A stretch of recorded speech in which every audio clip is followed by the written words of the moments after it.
Alrighty, hello everybody, my name is Aiden and welcome back to another stream. Ladies and gentlemen, we've got a Chicago Bulls and Portland Trailblazers watch along to, go through today. The Bulls playing another game and obviously a winnable game here for the Chicago Bulls as well. It is time to see if we can just, in the end, get the job done, secure a victory that we desperately need to end this West Coast trip, and move on to our game at home against the Raptors a couple days after this. It's going to be a big game. It's a big game because we got to win the game. I mean, when you look at Portland, they've got 13 wins on their season. I wouldn't necessarily say this is a big game just based on the fact that Portland are the most amazing team in the world. I wouldn't say that, but what I would say is this is a must-win game because we've lost 2 in a row. And this is a golden opportunity to respond to that and to kind of pick yourselves up from that. So that's what I'm looking forward to in this game. And hopefully by the end of it, we could get the job done. That's obviously what we all want to see. But again, before we get any further, if you like the stream, feel free to drop a like and subscribe if you haven't already. And let me know in the comments below what you guys think about the game today. And yeah, so everything in between. Just let me know what you guys think. It looks like League Pass is not being too kind to me right now. So I can't actually go to the live section, which is just not good. I've reset the app about 3 times and it hasn't worked, so I'm just going to wait a bit and hopefully the game doesn't start. In the meantime, let's see what you guys are saying about this game. I'm late. I'm always late. Yeah, always late. I don't like watching the pre-game stuff, you know? Like, I just want to get into the game. The pre-game stuff is very boring. It's just announcing the starting lineups, and it's just talking about, oh, look at the recent form for the Bulls. They've lost 2 in a row out west. Look at Portland. They are struggling. How can they pick it up? You know, stuff like that is... I value my sleep more than listening to what other people have to say about my team. You know, I watch my team every day. I know what they need to do in many ways. So that's just how I feel about it. I'm sure they could give me a different perspective, but yeah, not a big fan of that. Alright, it looks like I'm able to go live. At least the game is live now, which is good. And the game is about to start, so excellent. Okay. I hope the Bulls could get a better start and win the game tonight. I gave a like on your channel. This is a must-win game for the Bulls. If we do not win this game, I suspect that a lot of people are going to be fuming at this Bulls team. So, a chance to really redeem themselves here. Let's hope they can get the job done.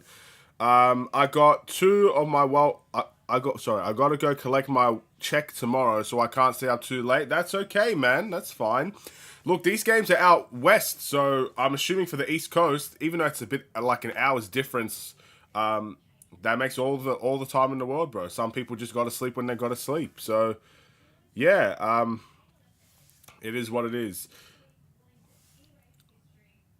So, what's up, Aiden? Have not had much faith in this team lately. Yeah, the 2 games again. It's completely not like. They lost in 2 completely different ways. A comeback loss from the Suns and then an absolute demolition against the Lakers.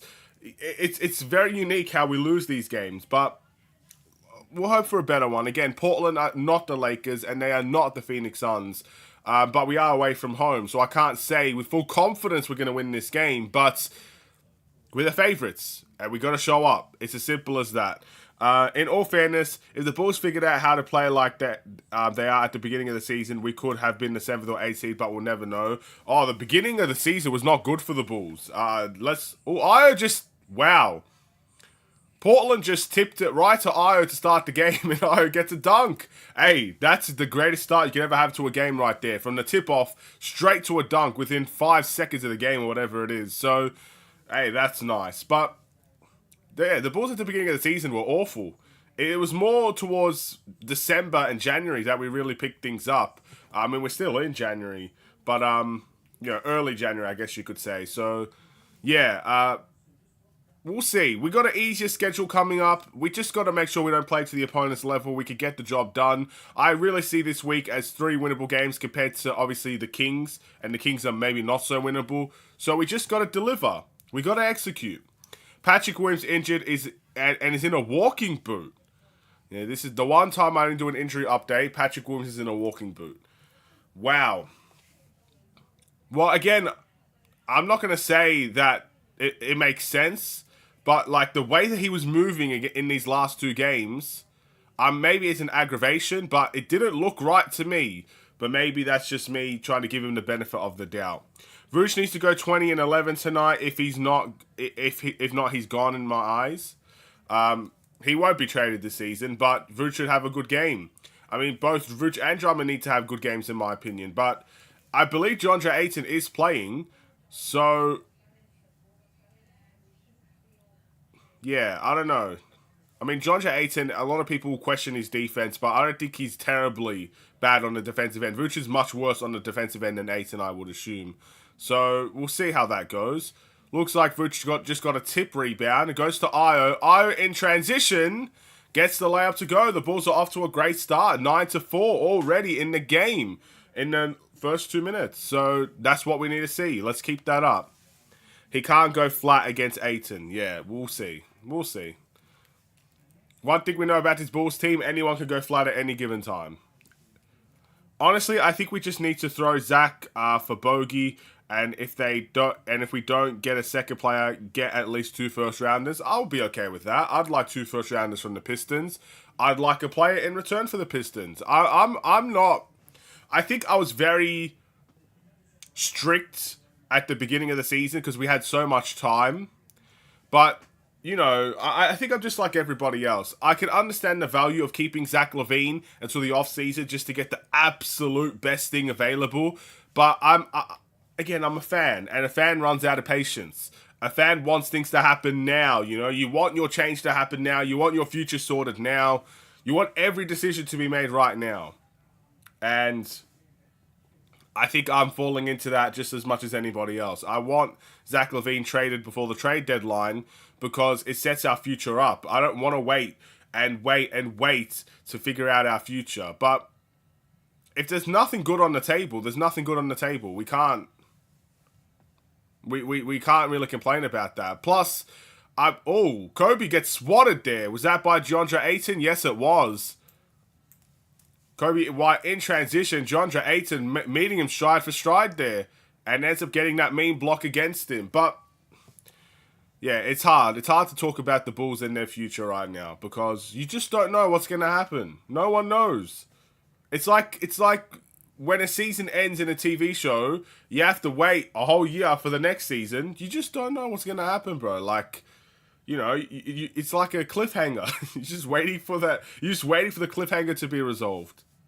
Casey Johnson said after the recent trip, he senses that LaVine is traded by the deadline. He said they won't accept any deal, but they will have to accept the best available deal. He also said there is a world where the Bulls would have to give up a pick to move from LaVine. Well, look, again, when Casey Johnson speaks, it's obviously very notable. You have to take that into consideration. I wouldn't necessarily say he has the biggest trade information of all time, but I don't really have anything. I'm not against what he's saying at all. I mean, he thinks LaVine could get traded, but I do believe there is a world also, you know, argumentally speaking, where Zach LaVine doesn't get moved. I think there is a world where that happens. As well. So we've got to be very mindful. But I do want Zach LaVine traded by the trade deadline. I do. I want our future sorted. I want to see what we have to, available to us. I want to, if there's new players coming into the team, we're still in a play-in tournament situation. We need these guys to get adjusted to the Bulls as soon as possible. We can't leave anything up to chance here. We can't leave a player to come into this team, especially if it's a guy like Ivy or Asur Thompson, for example, for the Pistons, or Duran, whoever it is that we get from the Pistons with Bogdanovic. We can't leave it up to chance that these guys just come in and everything clicks like that. There might be some growing pains there for the Bulls, and we can't afford those types of things to happen so late on in the season. So there's a lot of reasons why the Bulls should be doing this deal before the trade deadline and everything in between. So I hope we could get it done. It's not anything towards Zach LaVine. Again, I still believe Zach LaVine could work for the Bulls when he's actually healthy and when he plays his role. But he doesn't want to be here, man. It's as simple as that. The thing about AK is he has a bad habit of sitting on his hands, so you can't really expect him to make a move if he doesn't get exactly what he wants. I'll quickly dive onto the first thing, another thing that Jordan said about the first round pick we might have to give up to move on to LaVine. The only way I could see the Bulls giving up a pick to move on from LaVine is if we're getting someone of equal value to him.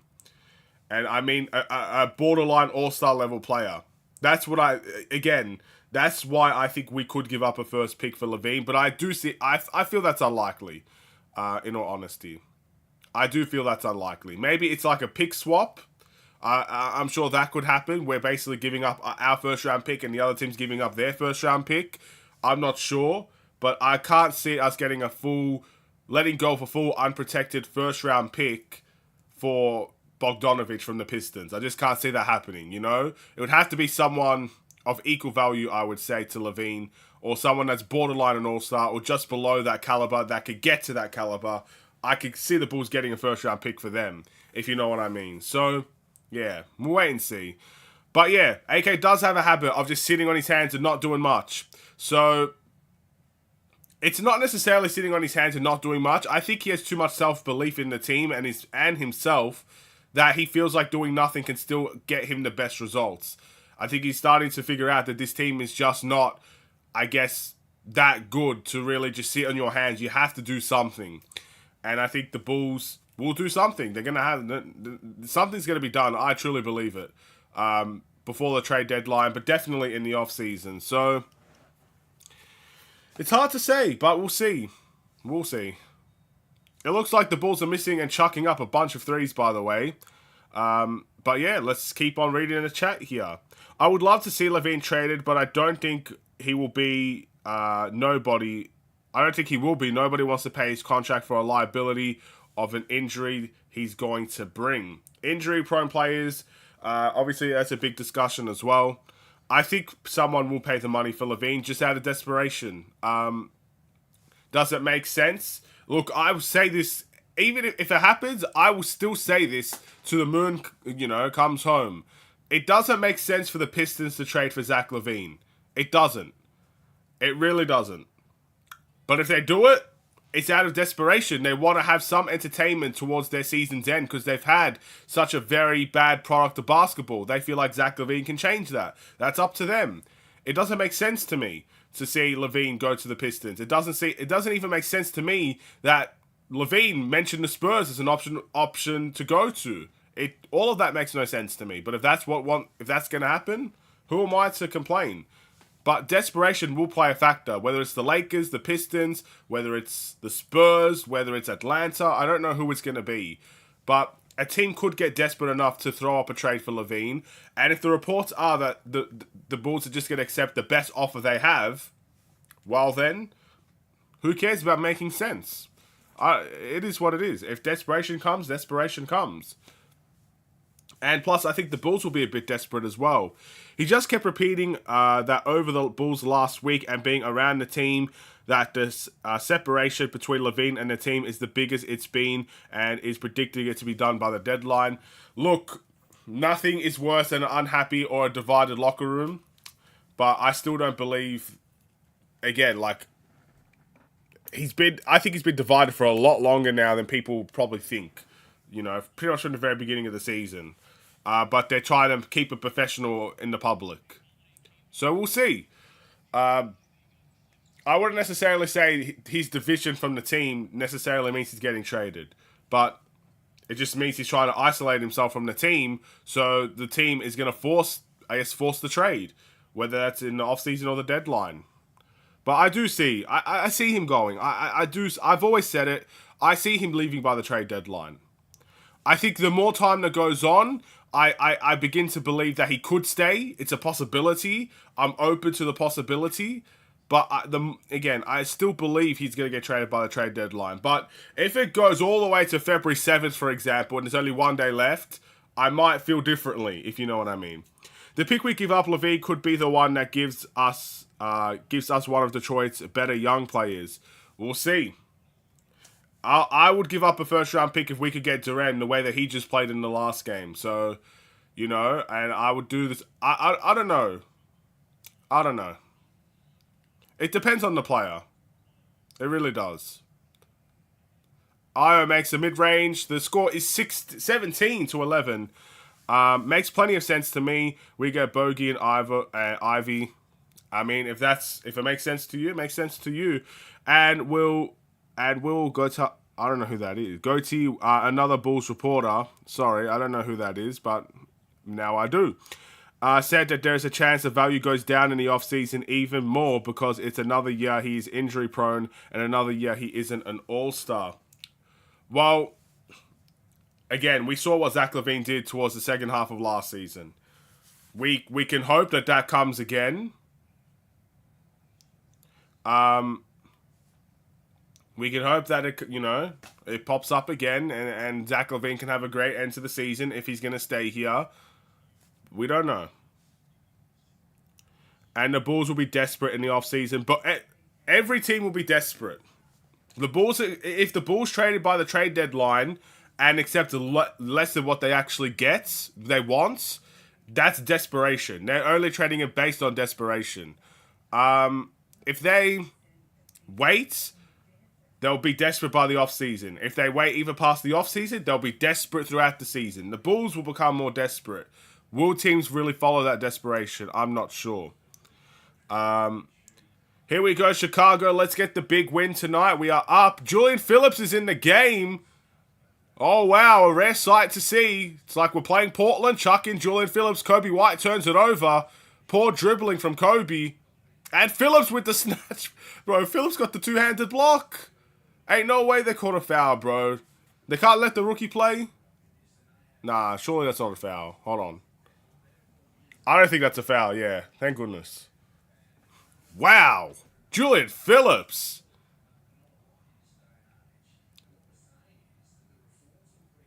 I think Stacey King said it best, bro. This man's playing volleyball out here. Mean block. All right. I doubt we get any young Piston. They're all but said they're untouchable. Then I don't understand why we're even doing a deal with the Pistons. I can't see, like, again, we're talking about the Pistons getting a first, getting Bogdanovich and 2 first-round picks. That's the only understandable logic that I can see us doing a deal with the Pistons if we don't get a young player. In all honesty. Ivy, Bogey, and Asua. Where Ivy, Bogey, and Asua, and Bogey is good for me. Oh, okay. I'd take that. Of course I would. But if the young Pistons are untouchable, then what exactly are we doing with the Pistons? If they want 2 first-round picks, fine. But if we're giving up a first as well, that's a joke. No. See, that's desperation right there if the Bulls accept that. Detroit also probably gets the player they've had since Blake. I don't know who Blake is.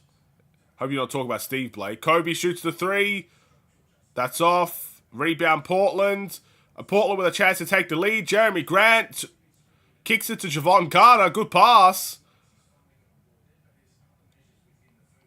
Javon Carter to Vooch to Kobe. Alright, Vooch in the post with Jeremy Grant on him. No double team comes. Oh, wow. He kicks it to Kobe. And wow, we're really a little bit all over the place in that possession, I'll be honest. 17-16 is still the score. Portland ends up fouling, so it's going to be side out of bounds here for the Bulls. He meant Blake Griffin. Oh, wow. Okay. Yeah, well. I mean, Blake Griffin did well for them, but I don't think he was ever going to be a guy that actually led them anywhere. Even when they had Blake, he wasn't the best. He was in and out with surgeries. Well, I think LaVine would do better for the Pistons than Griffin, but, I mean, Griffin, yeah, he had back issues. Like, back issues are very hard to stop. He had back issues right before he even got traded from the Clippers, so, yeah. We should call see if Jeremy Grant is available so we can finally right our wrongs. Portland have reported countless times they're not doing a trade for LaVine. So even if he is available, first of all, he's on a hefty amount of money. I think he's on a max contract, is he not? I don't want to do that. But, yeah, I mean, we could make the call. Doesn't mean that they're going to answer it, I guess. All right. Simons gets rejected by Javon Carter. Kobe White in transition. Finds Vooch with a heck of a pass. And Vooch goes up for the slam. It's a very fast-paced game. But again, I wouldn't necessarily say there's a whole lot of skill here. Both teams just running, it looks like.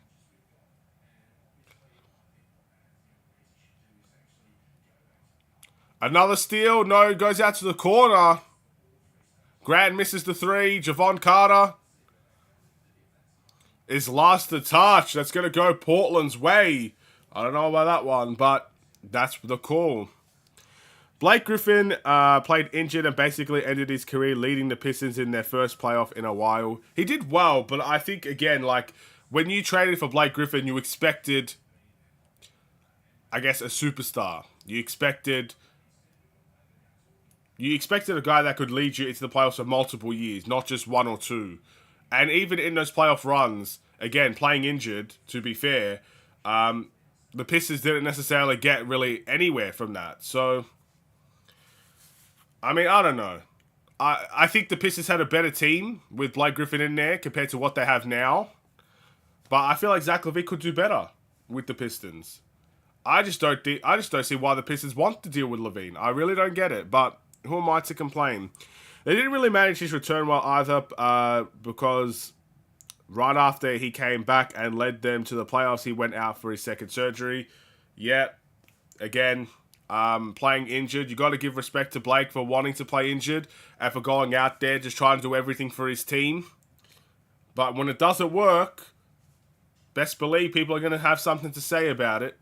And best believe the organizations are going to be responsible for it as well. Because the ultimate decision is with the organization. It's with the Detroit Pistons. It's not with Blake Griffin.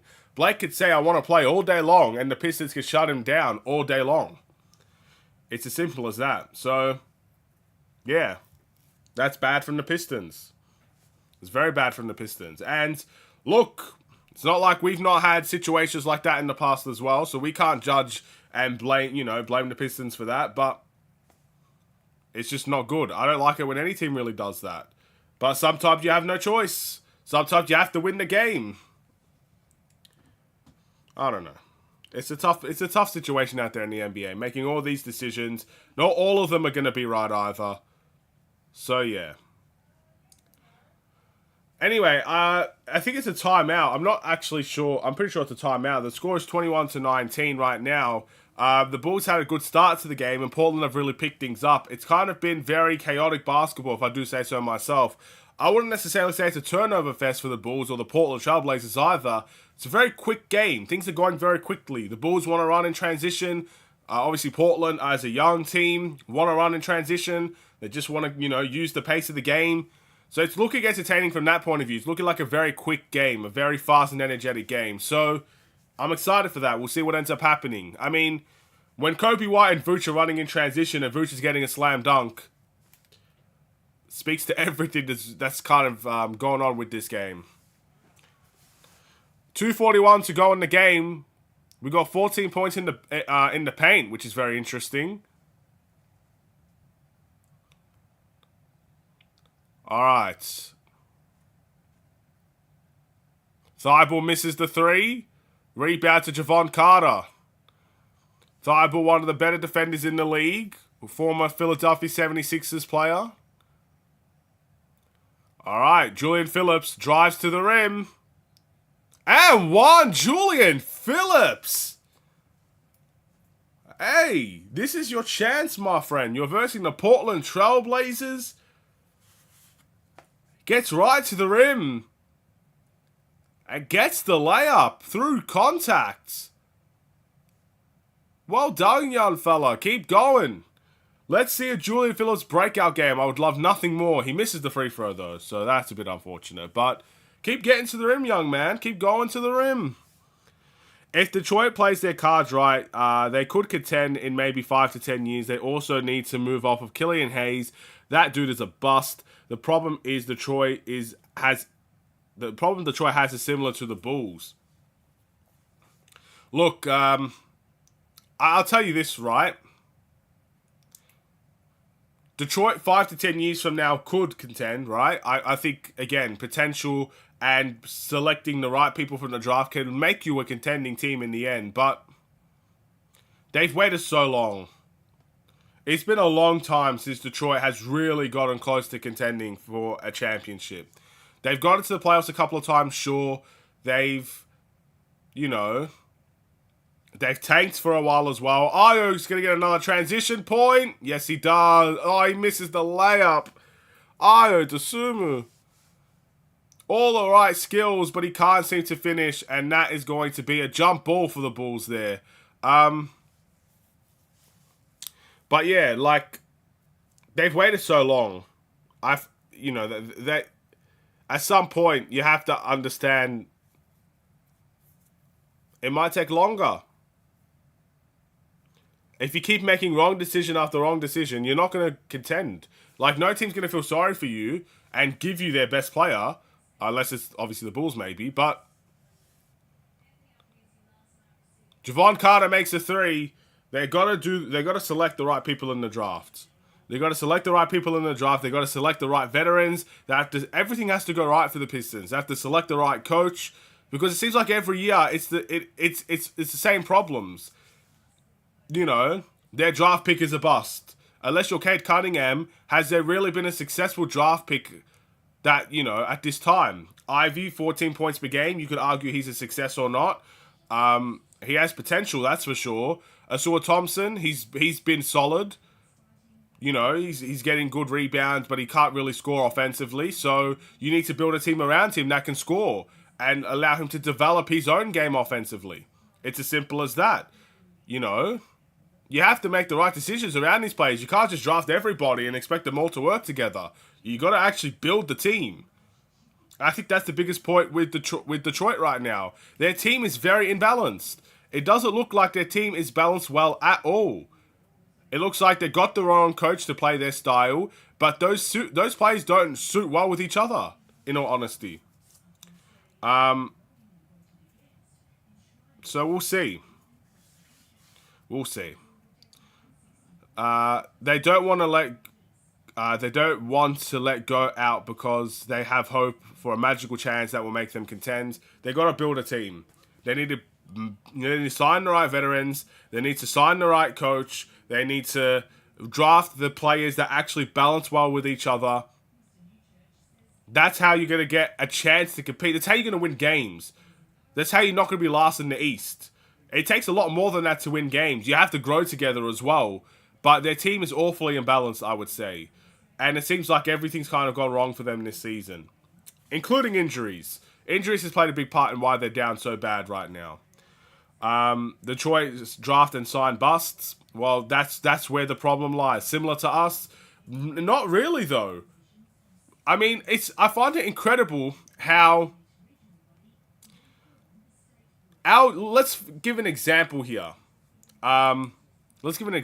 When we had our young team, right? Levine was young.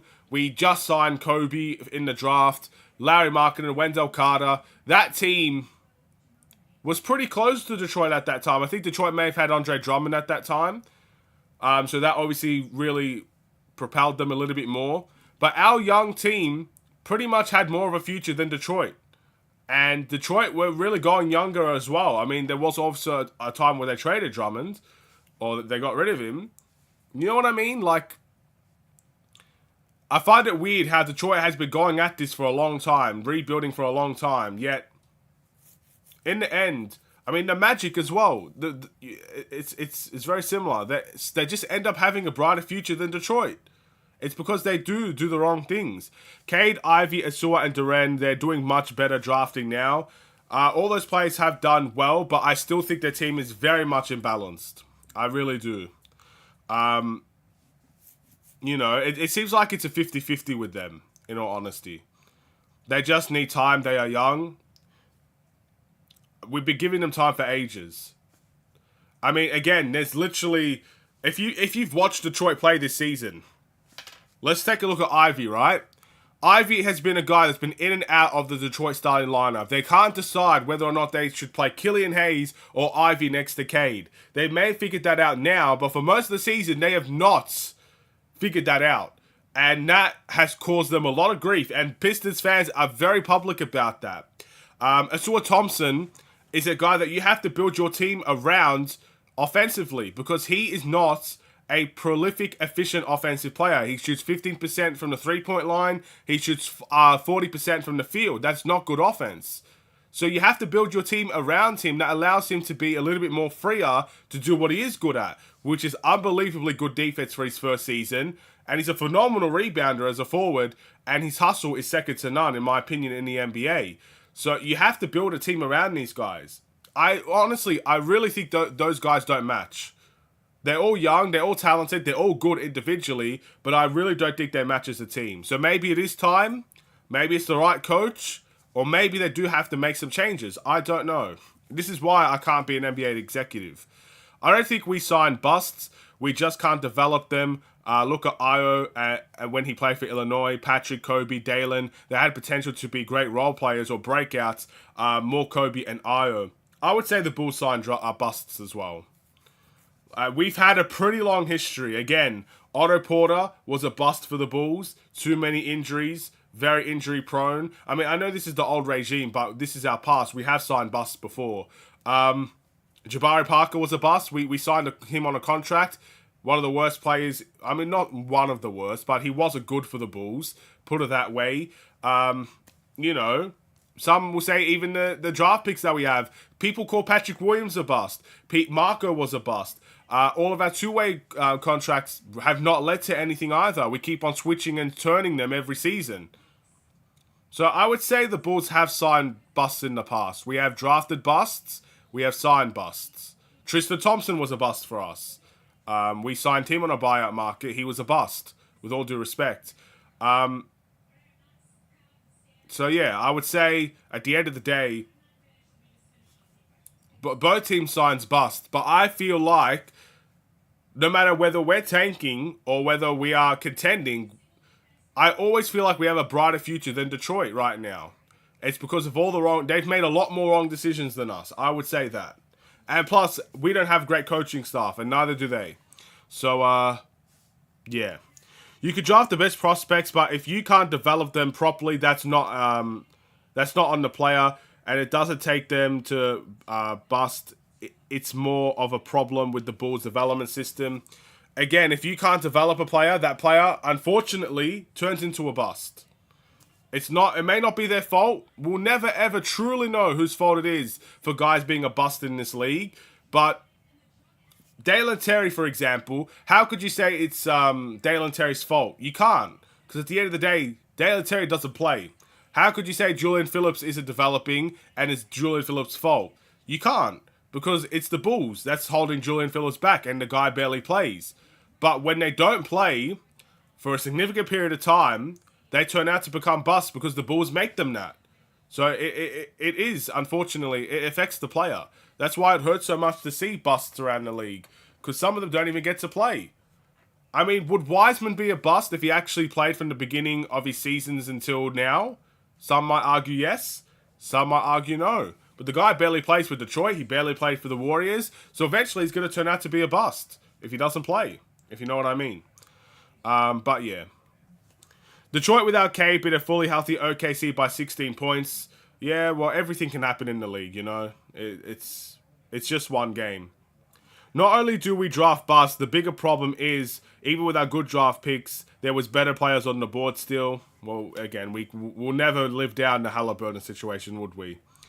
Hey, now that I think about it, did Marco leave before the development staff came in or after? I believe it was before. I think it was literally the year that he left. The year that he got waived is the year that they brought in the development staff. But we brought development staff in, by the way, as soon as AK came into the role. So we've had development staff. I think we just signed more development staff. So it's not like he had no one to help him develop. I don't want to really put that onto him. I'm just saying that they signed more development staff, more specifically in the shooting range, you know, the shooting coaches and whatnot, and a couple of other guys. They did that when Marco left. How would Marco do now? Probably the same, to be honest. See it as how Adama Sanogo's doing right now. Put it that way. Playing phenomenal in the G League, gets no time for the Bulls. It's the same thing. Kobe White makes the three. The score is 33-30 right now. I've not paid attention to this game whatsoever. I need to really focus on this. It's a close game right now. They did Marco dirty, though. We did. We absolutely did. I don't get it. I don't get it. The summer league that he had, to not get a single minute is a joke. And again, the fact that Jordan said this right now, the fact that Marco didn't even get one actual NBA game on our team when we did not have a backup center for ages is crazy. It is. We played Derrick Jones Jr. at backup center. But they would make the argument that he wasn't ready. Maybe he wasn't ready, but I feel like no one would truly know the answer to that unless we actually saw him play. You have to trust the coaching staff to know what they're doing. And yeah, look, maybe he wasn't ready. I don't know. Maybe he was ready. But it is wild that he didn't play. It's crazy. Not one game. All he played was garbage time. I think the Bulls' worst thing is their development. I really do. Like, people will say, well, look at Kobe White, he's developed. Yeah, Kobe White has developed, but if you call one guy developing compared to every other guy that hasn't, are you going to really put that on the Bulls and say the Bulls did that? You know what I mean? The more people that you look at for the Chicago Bulls and say they didn't develop compared to the one guy that did develop, some might say you should think of the player that actually developed. Kobe White developed himself. It looks like everything I've seen from Kobe White is self-development. It's not the Bulls. Kobe White worked on his own handles, not the Bulls. Kobe White's working with a shooting coach, not the Bulls. Kobe White worked to get stronger, not the Bulls. You know what I mean? I'm just saying, like, I think Kobe put the work in his own time, and that's why he has developed. I'm just thankful that the Bulls are trusting him, because that is the one thing you can give to the Bulls. Someone's got to ask Marco what happened someday. Maybe he was homesick. We don't know the reason he left, bro. We don't know the reason why the Bulls got rid of him. We don't know the reason why he left. Maybe he got homesick. He did end up, when we signed him, he stayed an extra year in his home to play basketball, I believe. I think it was the sign and stash. Maybe he just didn't find it comfortable in America. I really don't know. We might have to ask him just to figure it out. Solve the case study of Marko Simonovic. What happened? How did he get? How did he leave the Chicago Bulls? Where is he now? Well, we gotta take a test on him. Back to high school days.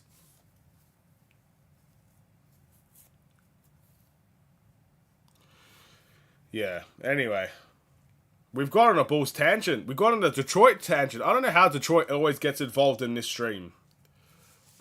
I feel like some of you are secretly Detroit fans, and I just play along.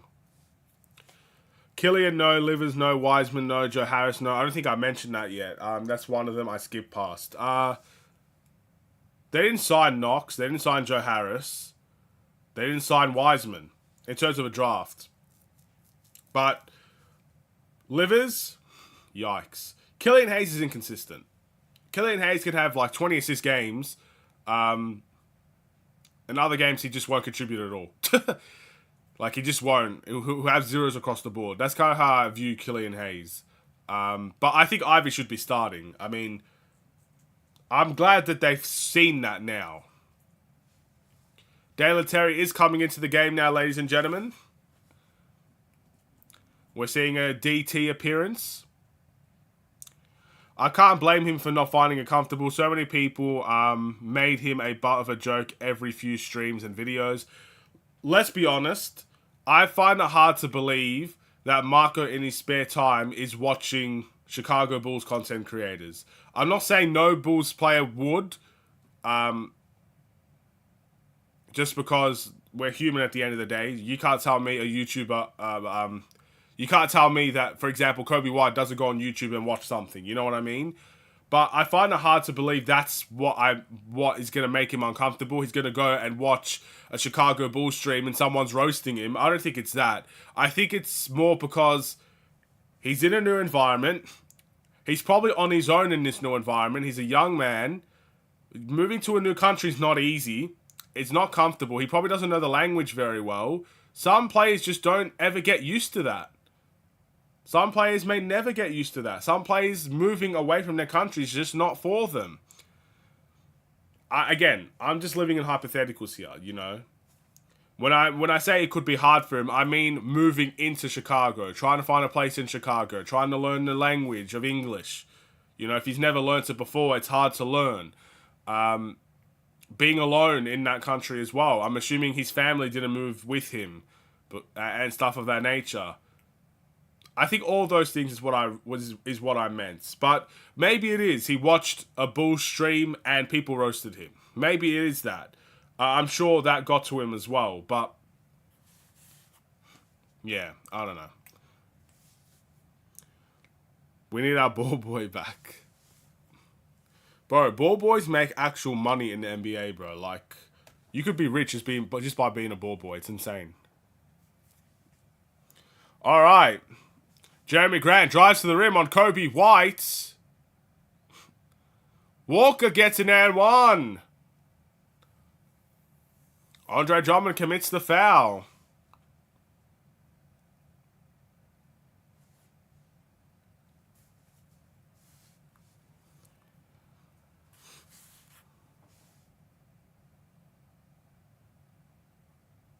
Wow.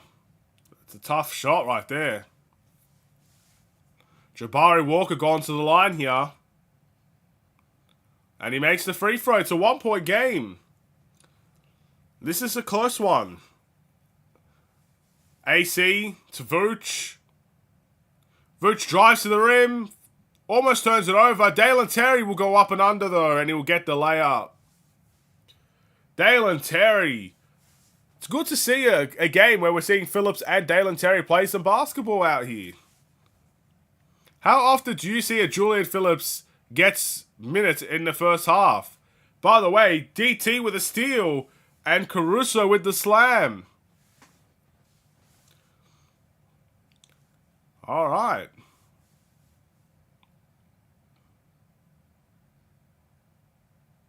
An alley-oop to Ayton. Henderson and Ayton combination working well there for the loop.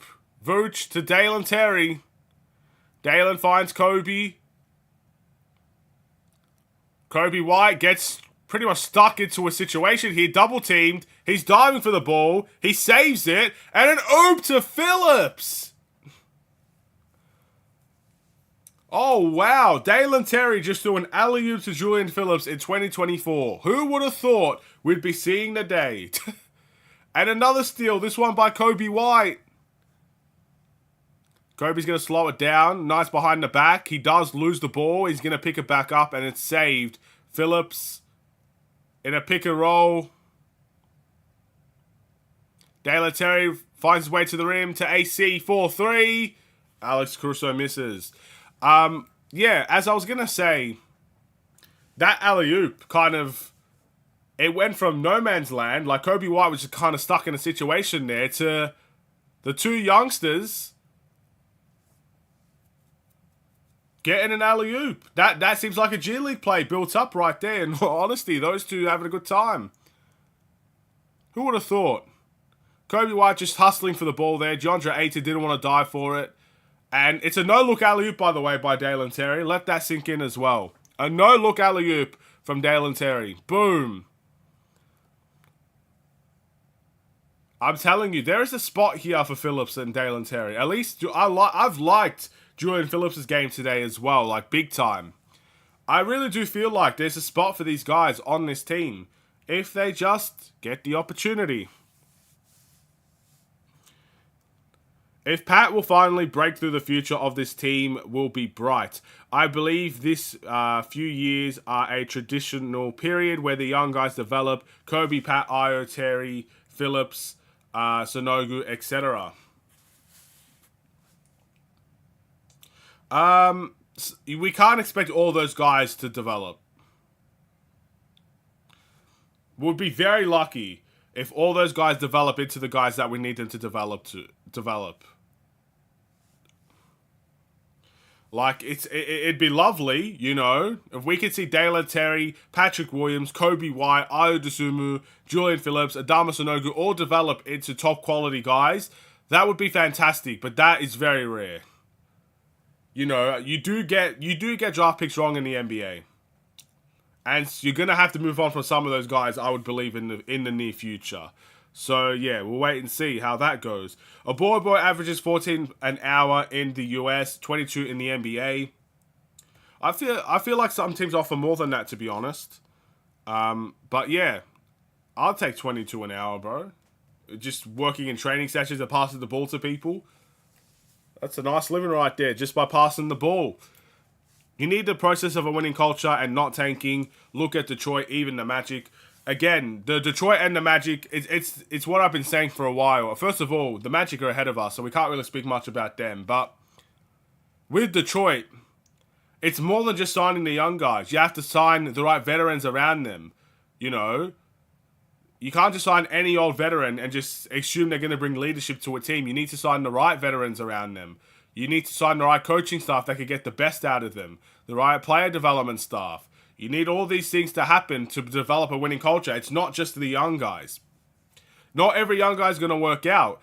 I would say this for the Pistons as well. The Pistons right now, Jalen Duren, Cade Cunningham, Ivy, and Asua Thompson. It would be very, very rare. It'd be very good, but very rare to have all those guys succeed for the Detroit Pistons and actually thrive in their team. It's very rare to see stuff like that happen. I mean, the example we could lead to is the Warriors, I guess. They drafted Curry, they drafted Clay, they drafted Draymond. But they also had a good coaching staff around them, and they had David Lee at the time. They had Andrew Bogut. They had veterans around them that really pushed them as well and developed them. Even before Klay Thompson really developed into that key guy, they had Monte Ellis on the team, which is, you know, a pretty good production player. They had the right pieces in place. It's very rare. So I can't see a world for the Bulls where Kobe, Pat, Ayo, Terry, Phillips, and Ogu are all here 10 years later and they all develop into the players that we need them to develop into. I mean, people are already making the argument that they haven't developed anyway, but I can't see them all here in 10 years' time developing for the Bulls or into developed players. Some of them will be, some of them won't be. That's how I see, I guess, what's going to happen in the future. I'm almost positive that Levine will be a 3-team trade, or our return could come from a mixture of teams, potentially. I mean, especially when you see Andre Drummond trade talks recently. You know, there's a possibility there. Javon Carter, I'm assuming, is someone the Bulls could get rid of if they wanted to. The Bulls could also enter the buyout market, and that could be where some of your value comes from also. I would not be opposed to a 3-team trade. In fact, if it's with the Lakers, I'd probably welcome a 3-team trade if we could try to get a better pick than the 2029 one. That would be absolutely amazing. I would love to see that. So, yeah. We'll see. We'll see. It's going to be an interesting couple weeks here, ladies and gentlemen. I don't see Pat as a cornerstone, maybe the third best guy on a team someday. Maybe. We don't know. The thing about development, I mean, look at Kawhi. I mean, we like to often compare these guys so often, you know, Pat and Kawhi. But even Jimmy Butler, you know how long they took to develop? It didn't happen overnight for them. You know, it wasn't like a Luka situation. They came into the league and became the best player. You know, it took them years to get into the position where they could thrive. We just don't know. He could turn out to be a Kawhi, Jimmy Butler type of guy where he develops long-term into the player that we want him to be, and people are just running out of patience. Or he could just become a 3-and-D guy. He could just become a 3-and-D guy with some pretty good athleticism. I don't know. Ayo could become the next Drew Holiday. He could also be a role player for the rest of his career.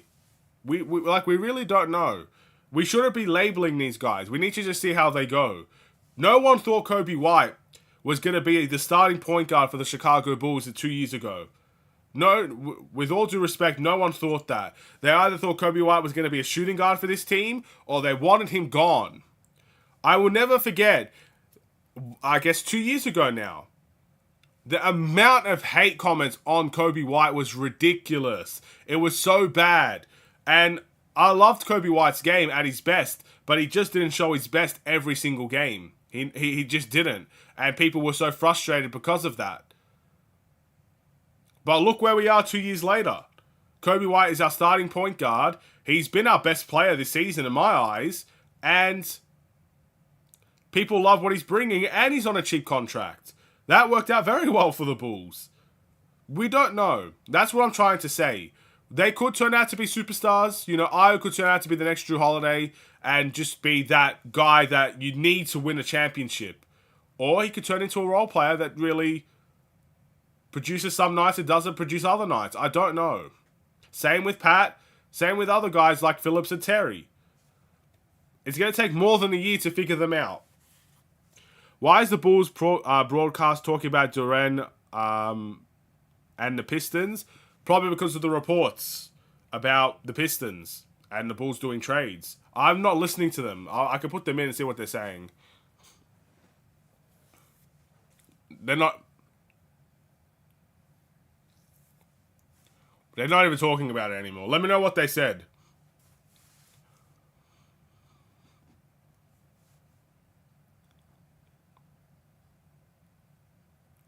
Alright, Walker misses the 3. Bulls up by 8 here. A little bit of a breathing room here for the Bulls as they have a chance to make it double digits. Vooch shoots a 3. Bad miss. Kobe getting maxed like Mike Conley. Yeah. I'll take Mike Conley right now if we could. I'd take Mike Conley in a heartbeat right now. Talk about a guy that could make a difference off the bench for you. Wow. I mean, he's starting over in Minnesota, I believe. So, don't think he'd want to come here. But yeah, I'd take him if that could happen. Okay. Do you think we should move off of Caruso to get possible assets from contending teams? It depends on what the Bulls are going to do. If you're like, okay, I would ask you, Blake, in answer to that question, what do you want the Bulls to do? Do you want the Bulls to retool the team, get different assets and try to compete again? Or do you want the Bulls to rebuild? And if your answer is retool and have a chance to compete, for example, next season, you don't trade Alex Caruso because he's one of the only guys that really brings an impact on both ends of the ball for you. I really believe he's going to be an All-NBA defender again this year, as long as he stays healthy. He's been phenomenal for the Bulls, and he's had one of his best offensive years of his career. But if you're looking to rebuild, Alex Caruso is the first guy, one of the first guys you trade. It is as simple as that. Because he is getting up there in age. I think it's very disrespectful to let a guy like AC rot on a team that's not winning. His value, again, he's in his late 20s, early 30s. I don't know how old he is, but he's around those ages. Don't waste his career on a team that's not winning. It would be very disrespectful to Alex Caruso. So it just depends on what you want. My answer, because we've heard so many times the Bulls are going to retool the team and not rebuild the team. So my answer is no, I don't want to trade Alex Caruso. But as soon as we decide to go younger, that's when you trade Alex Caruso. So it has to be a deal that is way too good to refuse for me. Like, we're talking 2 first-round picks here. 2 first-round picks, maybe a youngster. That's what we're talking if you're going to get rid of Alex Caruso right this second. Anyway, they put up Durant's stats on the screen and said Pistons have won 2 in a row, and then Stacey was talking about them having good young players. Well, again, I'm assuming the only reason they were talking about it is because that's what we're linked to at the moment. Durant did have 20 and 20. I saw that when I woke up today. One of the youngest players in the league to ever do it. So, fair play to him. Again, with the Pistons, they need a little bit of balance. Their team is lacking balance in every department. Their players, their coaching, their development staff. I kind of get the feeling it's just very unbalanced over there in Detroit. So they need to sort that out. They definitely do. Every team in the league wants Caruso. You are right. Not every team, I would say, but I would say 28 out of the 30 teams probably, I'm just making an assumption here, of course, would want an Alex Caruso. What he provides is valuable, man. Imagine having a player on your team that could really actually change a game and make a dramatic impact on a game defensively. We haven't seen that in 20 years. A player that could really make a statement defensively and change a game defensively. Maybe not 20 years. That's a bit of a stretch. But definitely not in the modern era. The modern era is all about offense. Who could drop 40 the first? And that will probably be the guy and the team that wins the game, you know? How many players have dropped 70 in the space of a month? Like, what was it? Joel Embiid dropped 70. Karl Anthony Towns dropped like 60. Didn't Luka drop 70 recently? All these guys are dropping 70. When was that a commodity? 20 years ago. Kobe dropped 81, and that's, other than that, you'd get maybe one game a season where someone would drop 60. If you're lucky, that season. So, defense, if you can make a real difference on a defensive team, it's very valuable. Name a team that wouldn't want Caruso. I would say a tanking team. I would say Portland, for example, wouldn't want Alex Caruso. I would say the Pistons wouldn't want Alex Caruso. I would say teams like the Memphis Grizzlies probably wouldn't. I mean, maybe Memphis because injuries, they've got the whole starting five injured. Maybe next season they'd want Alex Caruso, but tanking teams wouldn't want Caruso, and Caruso wouldn't really want those teams either, I would assume. I would say teams like that. But if you're looking at a team, for example, a team on the brink of trying to save their season, like the Warriors or the Lakers, yes, they would want Alex Caruso. If you're looking at a team like the Bucks, or a team like Philly, Boston, Denver, yes, they'd want Alex Caruso. I would say just a couple teams might pass on him. Those teams want vets. Not every team wants vets. Portland don't want vets. Portland are trying to tank. They got rid of every vet except for Jeremy Grant. They literally got rid of every vet they could. I don't think Portland wants vets. I really don't. And plus, if they want a vet, that vet has to want to go there as well, because they're not going to want a vet that doesn't want to be there as well. You got to remember that. We'll see. I guess it just depends on Caruso's character.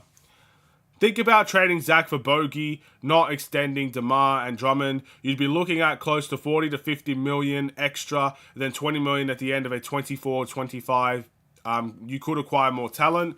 You could acquire more talent with that amount of money, with not extending DeMar. I think Bogdanovic, is he not on an expiring contract? I'm not too sure. Zach LaVine, obviously getting off the books. Yeah, you could definitely sign more talent, but sign the right talent. Again, you got to sign the right talent. We know what the Bulls' problems are. We know the Bulls don't have a lot of size and forward help. We don't. We know the Bulls don't necessarily have a rim protector. We know the Bulls can still work on their three-point shooting. There's a lot of things we could sign there. It's about signing the right pieces. So, free agency has often been a struggle for the Bulls because we don't necessarily sign the right talents, and superstars don't necessarily always want to come to Chicago. Some do. Most, I would say, don't. So we got to be careful with that as well. Alex Caruso should retire a Bull. I'm not sure if he'll retire as a Bull. I think eventually the Bulls will trade him if we are trying to rebuild. Yeah. We'll see. An interesting team to watch for I don't see a world where Drummond or DeRozan extend. It would be financially irresponsible to move to extend DeRozan. The Bulls want to extend DeRozan. That's been reported for a long time now. But the money that they are offering and the money that DeMar wants is far apart. That's been, from the very beginning of the season, we've known that. So it might be irresponsible, but that's what they want to do. They want to extend DeMar DeRozan. An interesting team to watch for trade deadline is OKC. All of their picks, wow. Wonder if there are any scenario they would want Levine and what player we might receive that match. I think OKC are very selective. I'm not sure if OKC is going to rush into anything. They have a whole bunch of trades that they could do with those picks. They could get most players in this league based on their picks alone. But I kind of get the sense that they're looking for the right guy. And maybe they just don't think Zach LaVine's the right guy. So, because if Zach LaVine was the right guy for them, you can't tell me they wouldn't be in the conversation. Because they have the money to do it. They have the youngsters as well. They got a couple of good youngsters they could give up if they wanted to. And they've got the picks to do it as well. I just don't think they want LaVine. But we'll see. Desperation could come into play. PDX's vets, I'm assuming you mean Portland's vets, Ayton and Simmons. I mean, yeah, they're technically vets, but they're vets that fit their timeline. I mean, they've been around the league. I think Andre Ayton's been around the league for at least 5 years. Well, what is he, like 24? There's still room to grow for Ayton, and same with Simmons as well. Or Simons, I should say. Both of them are still young enough to make a difference. AC's not 24 years old. I mean, let's take a look. How old is Alex Caruso? We'll take a look. How old is Alex Caruso? Because I think he's 29, 30-ish. He's 29 years old. That's a player right there that only has a few, maybe about 5 or 6 years in the NBA to make the biggest impact in the league, to really get to that. He's in his prime, essentially.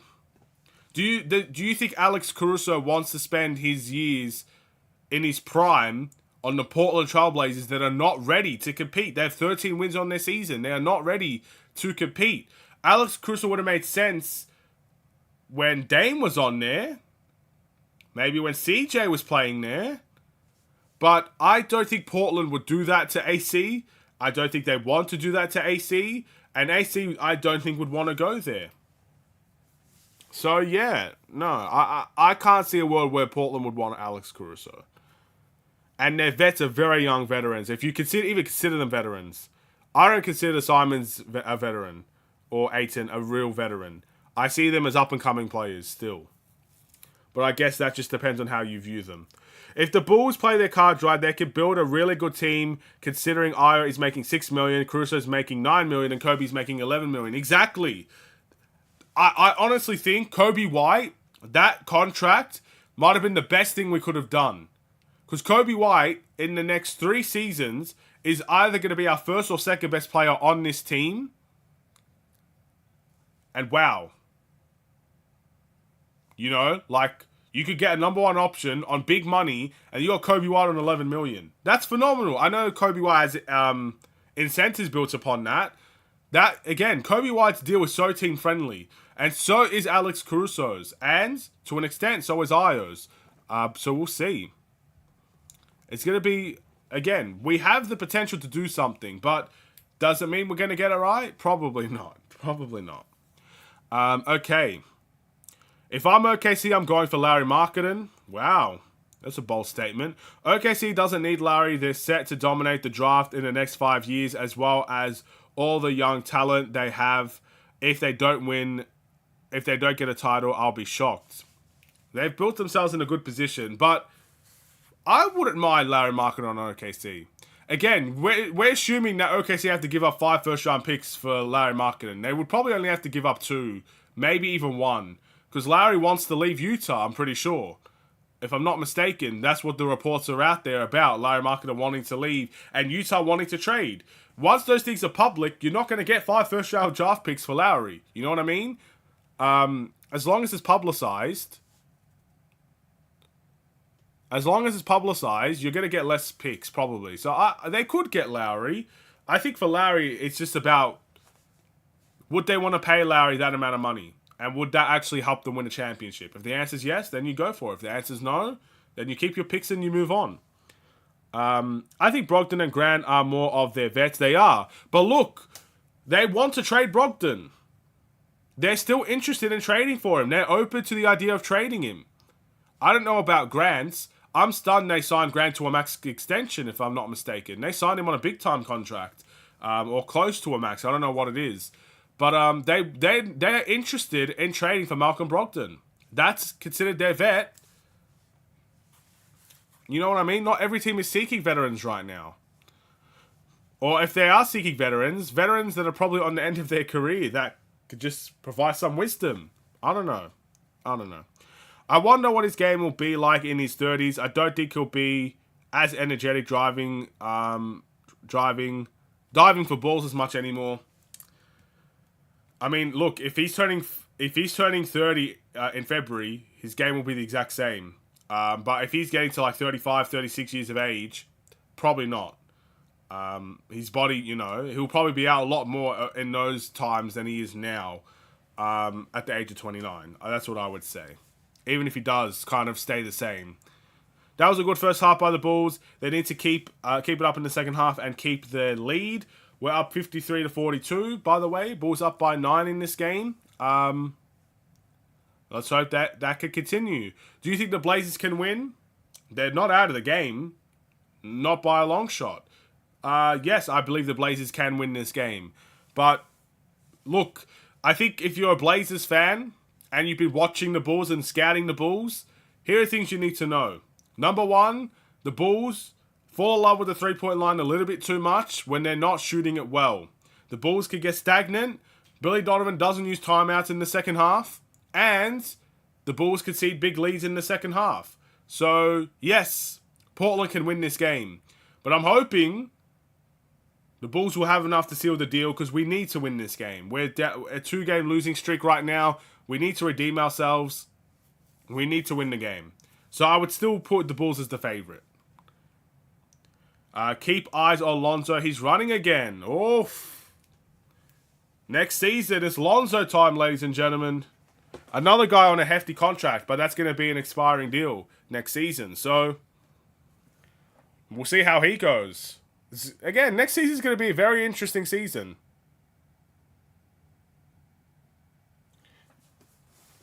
Very interesting season. Really?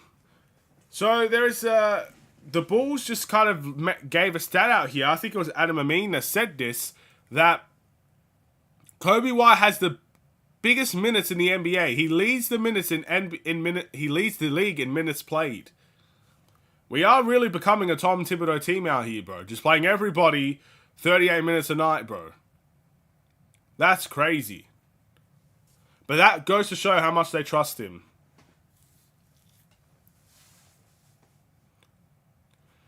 All right.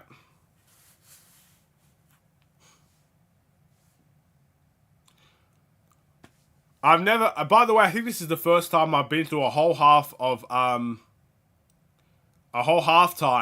without looking at the stats and without, I guess, looking at the other teams and what there's going on around the NBA. I'd like to apologize for that, but there were so many chats at halftime that I wanted to get through that it basically took us all the way to the third quarter. So, yeah. I don't know who's doing well and who's not doing so well. I guess I'm going to have to figure that out in the game reaction. But a lot of chats out here. The problem with that is that we don't know if the pain is really gone because the pain had returned when he started taking jumpers and cutting. I would say, when it comes to that situation, a cartilage injury, you would most likely suspect that the pain would be gone during rehab. You know what I mean? But if he is starting to run again, all in due time. All in due time. But he was also having pain even before then, as far as I'm aware. It was uncomfortable, I think was the word that was used often. Maybe not pain, but uncomfortable. So we'll see. We'll see. He's expected to come back next season. So he's got a long time. Listen, we don't need to rush him into anything here. If he's running and cutting, great. If he's shooting jump shots soon, great. He's not coming back this season. So he can take all the time in the world if he wants. There's a lot of time for him. Io Dalen's goal the next few years is to become the next Caruso. I'd love that. How am I doing? I'm doing well. Bulls are winning. Can't complain. Yeah, can't complain too much. The 49ers win tonight. Finally finished. Super Bowl, February 11. My head hurts. I don't know too much about the Super Bowl, to be honest. I'm not from Chicago or from America. That's the one sport I probably need to learn more about. But congratulations, I guess, on the win. And yeah, good luck in the Super Bowl. I know about the Super Bowl. It's a very big thing. But yeah, all the best. When are you thinking the Bulls will be? Where do you think okay. Tyler saying, where do you think the Bulls will be in their standings? Look, I said at the beginning of the season, I think we'd finish 7th or 6th in the Eastern Conference. The problem with that is, I don't want to be the guy that changes my mind. Because, again, I'm kind of the guy where if I'm wrong, I'm wrong. You know what I mean? And we move on from it. So, at the beginning of the season, I said 6th or 7th seed. I'm going to stick by that and say that's where I think the Bulls will finish. But there's also a very big chance we stay where we are or we go to the 8th seed.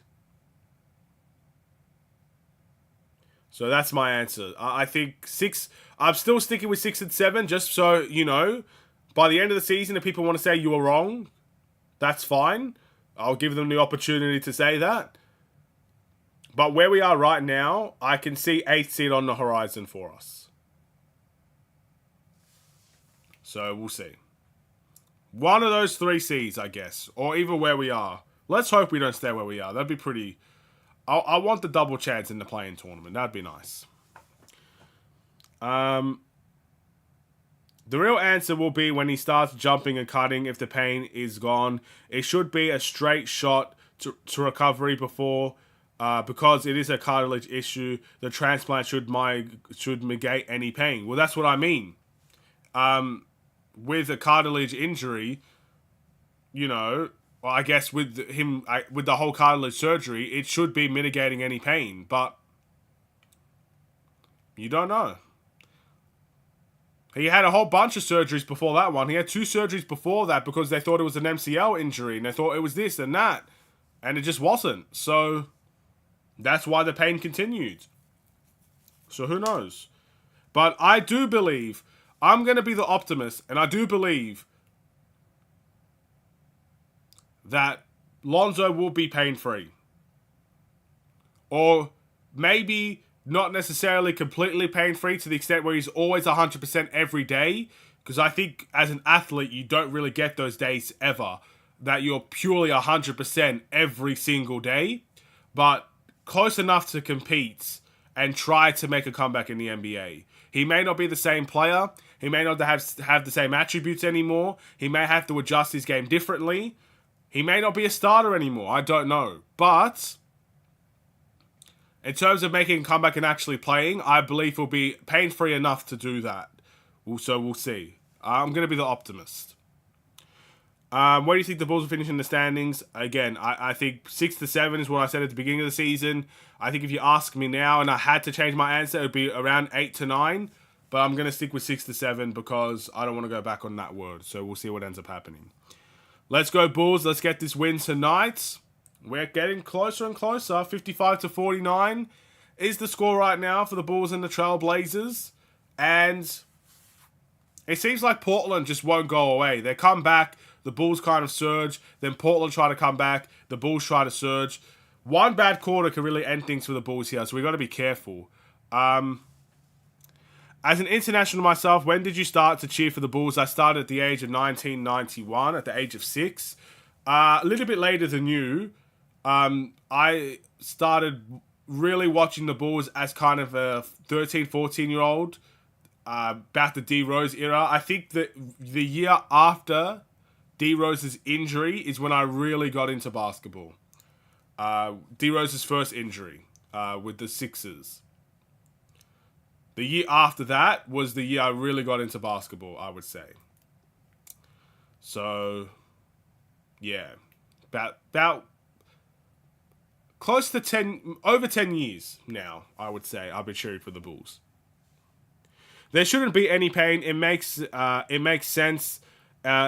Everything happened how it did, because if he damaged cartilage, depending on how much, his knees would be bone on bone. Yeah, well, that's what cartilage is supposed to protect, that I assume. I can't say I'm a doctor, but, you know, like, the whole point of his surgery is supposed to be he's pain-free. So, unless they've messed it up again, I see him being pain-free for the most part. Didn't they say he's already pain-free? There has been reported that he is pain-free, but he's ramping it up a little bit more now. Apparently that's the story I going on about Lonzo. And when you ramp it up, there might be some pain there that he didn't know he had. I don't know. But it has been reported in the past that he is pain-free. I think he'll be pain-free enough to make a return at some point next season. The Bulls are settling for three-point shots again. Not good. Again, I'm really paying attention to the chat, but that seems to be a second-half performance for the Bulls, where we just settle. And then when it matters the most, oh, look, Kobe White can drive to the rim again, you know? Hey, look, everybody drives to the rim now. We make it hard for ourselves. They did, however, you have to take it with a grain of salt until he starts his hard movements and plays to see how it really affects him. That's the whole point about whether or not he's going to be NBA ready or not. Can he make those hard cuts? Can he make those hard runs? Can he play the same style as he played before? Can he adjust his game enough to be NBA ready? You know what I mean? Like, there's going to be a lot of ifs, buts, and maybes with Lonzo Ball until we actually see him play. We need to see him on the court for ourselves. Whether it's preseason, whether it's the middle of the season, whether it's the beginning of the season, whether it's 25 minutes in a starting role, whether it's 10 minutes off of the bench. That's when we're going to see and know all. Because, again, we've seen the Bulls hide stuff from us. They still haven't announced Billy Donovan's extension, by the way. It's been 2 years. Still don't know how long Billy's staying here for. So the Bulls keep things from us. They don't tell us the truth sometimes. So you could believe what Lonzo says. You could believe what the Bulls say. You could believe he's pain-free. You could believe he's not pain-free. You could believe everything you want to believe. But nothing is truly answered until you see him for yourself. Until you see the actions. Actions speak louder than words. I love that saying because it's very important in just everyday life to have the actions just as much as the words. And we will see Lonzo Ball's actions and what he's able to do compared to what his words say. And we'll see if he will be able to play. It's going to be an interesting time. But don't settle for just words. There's a lot more left. I mean, remember Zach LaVine when he said he was 100% at the beginning of last season? And then every single game he didn't play back-to-backs because of his knee. He was stretching his knee pretty much every single possession he could. He wasn't 100%. That wasn't true. Because if he was 100%, he would not be needing to stretch out that knee every single time there was contact. He would not be missing back-to-backs. He would have been 100%. He would have been ready to play. And then they even admitted at some point throughout that season that Zach LaVine wasn't really 100%. So don't listen to words, is what I would say. Or listen to the words, but don't necessarily interpret them as the complete truth. Alright.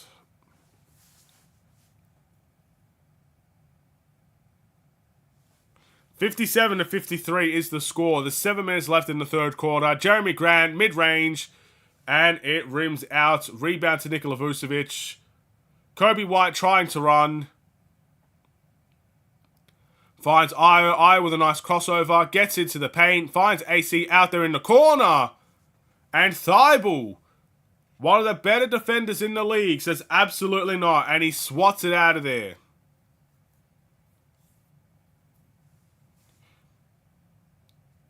Hey, if there's a defender you want in this Bulls team, if we want to do a deal with Portland, I would take Thibault. Talk about a guy that can make a difference on the defensive end as well. That'd be pretty excellent to see. But he's not necessarily known as the most amazing scorer.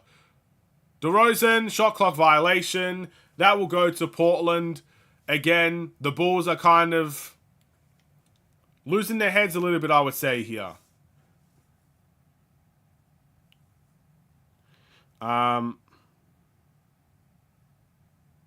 Would you do this? Zach and Javon for Keegan Murray, Barnes, Herder, and a 2025 protected pick.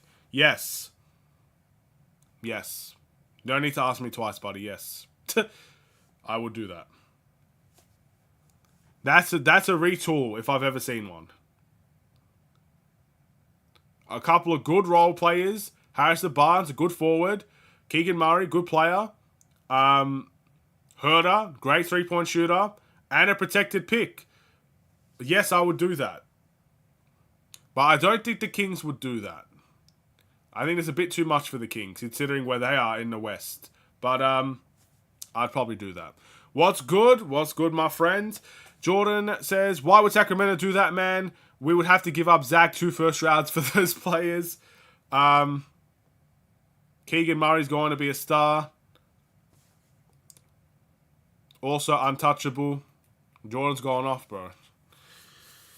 It's okay, Jordan, bro. Let's live in hypotheticals for a situation. We don't know, bro. Like, it's alright, you know. Maybe the Kings are stupid, you know. Just like the Phoenix Suns. Suns are stupid. Maybe maybe Sacramento is stupid. We don't know.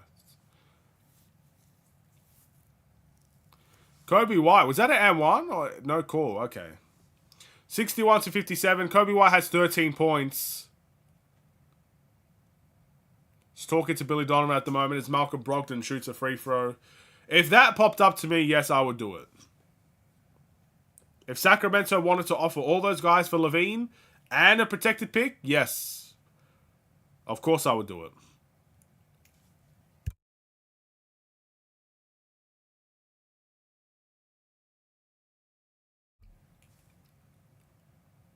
Alright. 61-59. 2-point game here. Portland have 15 free throws compared to the Bulls 4. Io drives to the rim, finds Vooch for a jump hook, and he got it.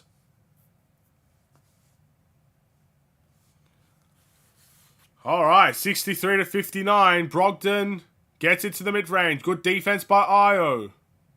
Thibault to Ayton. Ayton in the paint. Nothing but nets. DeAndre Ayton, a very good paint scorer. Kobe White gets his way into the paint, and he gets a little floater off to go.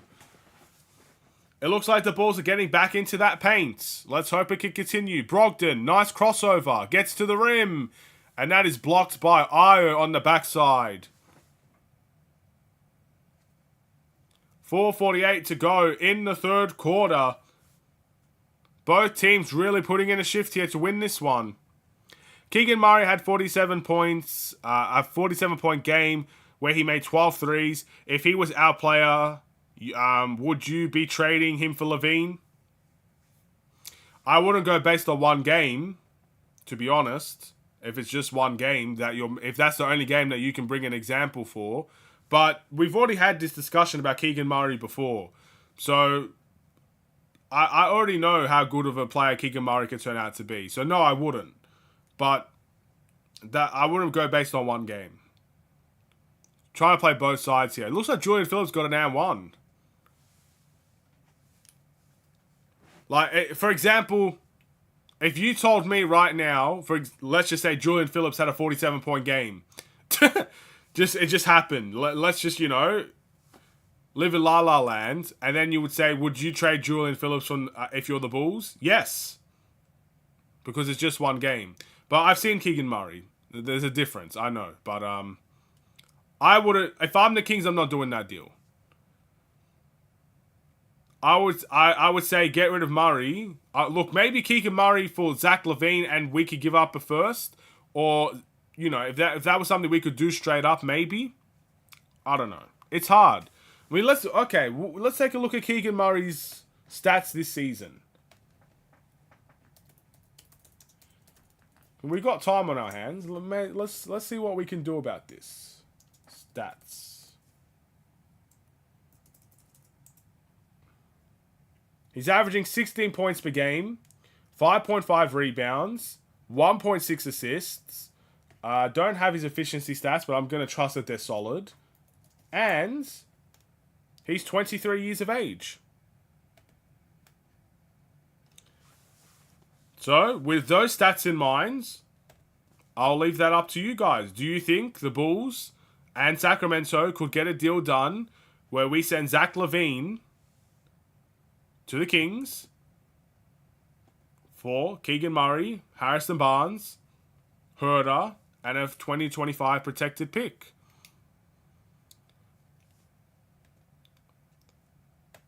I'll leave that up to you. I don't think the Kings would do it, but that's just me. Julian Phillips is doing amazing. He is. Every time I look at him, he's just driving to the rim with very high effectiveness here. Speaking of driving to the rim, that looks like something happened in the paint there. And that's going to go Portland's way. He's had 9 games with 25 plus. If that was Patrick Williams, would you trade him? Because if that was Pat, we would be calling him the next LeBron.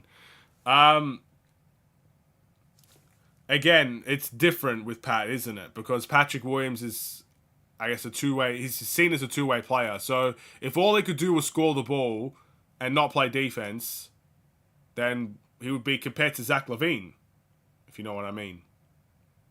But if Patrick Williams averaged 25 a game with his ability to play defense, I would probably cry if we got rid of him. I would cry genuine tears. Would you trade LaVine for Clay Kuminga and a 27 first? I believe we could do that. We could do it for Lonzo's exception. If you're saying Lonzo and LaVine for Clay Kuminga and a 27 first, that won't happen.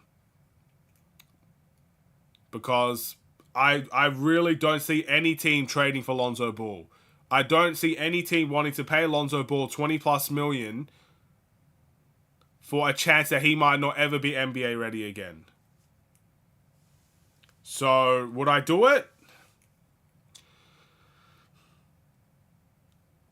I mean, I like Kuminga.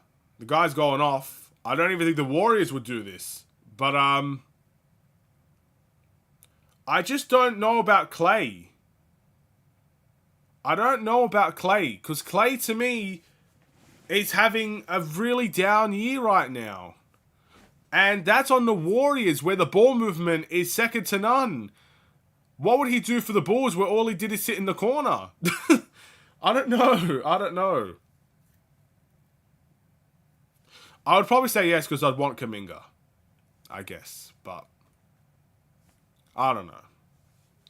Keegan shot 41% from 3 on 6 attempts his rookie year. They should be looking at Chris Murray, his brother, on the Blazers. I didn't even know he had a brother. I wouldn't necessarily say it's that, like, you're making it sound like it's unfathomable. You know, I think Keegan Murray could potentially become a great player. He has great potential to be so. 16 points at the age of 23 is not bad at all. But what is now you've piqued my interest. What did LaVine average at 23 years old? Oh man, why am I doing this to myself, bro? I don't want to give myself false hope for things that will probably never happen. Let's take a look at what LaVine averages at 23 years of age. Aiden, bro, what are you doing? Why are you doing this? Zach averaged 23 points. Wow. 23 points per game, 4.5 assists, shot 37% from 3. Wow. 46% from the field. Okay, well, interesting. Anyway. Have you seen the Pistons trade Levine trade rumors? Even for me, it's ridiculous what they're asking for Levine. Again, as soon as I saw that the Bulls would want Cade Cunningham in return, like, I immediately switch off. Like, come on, bro. Like, come on. Cade Cunningham is probably their first player that's considered a franchise player that actually brings them hope, and that's what you're seeking in return. Look, I think, personally, Ivy, Asua Thompson, and Duran, not even Duran. Duran, in my opinion, is off the books as well. But Ivy and Asua Thompson, I think that we could get a trade from them, but the Pistons probably don't want to get rid of them. But as soon as you mention Cade, just, like, why? Come on.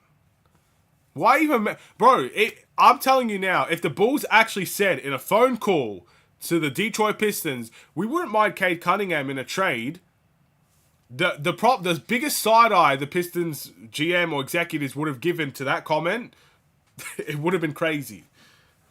That man would have got... Whoever... Again, surely not. No way. What is wrong with Bulls fans? Clay, Kuminga, and a first. Y'all tripping. We have to trade the entire Big Three for that deal and Billy Donovan. Oh, calm down, Jordan, bro. Let's not pretend Clay's like the end-all be-all here. It's just Kuminga. I don't think anyone actually really wants... Clay would not work here. I really don't think Clay would work here. It's just Kuminga.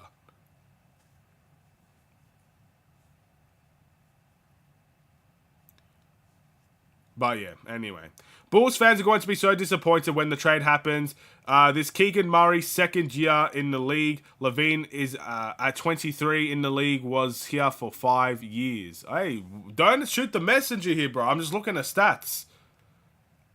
I'm not out here I was comparing them at 23 years of age, but that was just a peak of interest. That was not to make an argument for anything. It's either Ivy or Asua, not Ivy and Asua.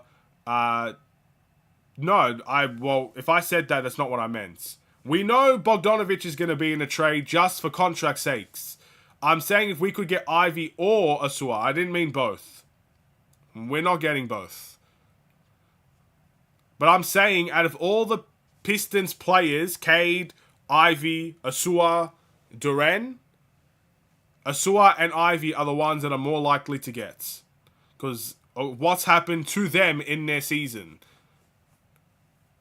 At the middle of the season, you know, Ivy was a bench player.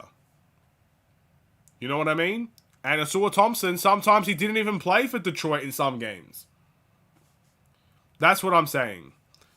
We are likely to get one of those two. We will not get both.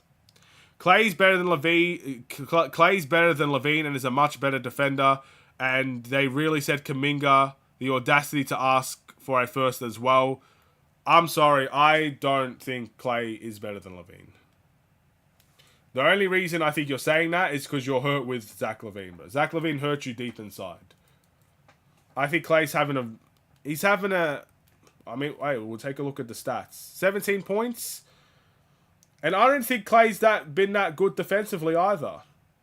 But hey, considering the facts, there's a big fact here. If you want to bring Clay into the conversation, I'll tell you the biggest thing that makes me feel that like Clay, I guess, you know, is a better option than Levine. Because I think Levine's the better player right now. But Klay Thompson was out for 2 years, right? He's played 42 games this season. We've only played about 45 in general as a collective NBA. Most teams have played around 44, 45 games. Zach LaVine has played 25 games. That's the biggest difference to me. I cannot believe that Klay Thompson is more durable than Zach LaVine when Klay Thompson had 2 years out of the league.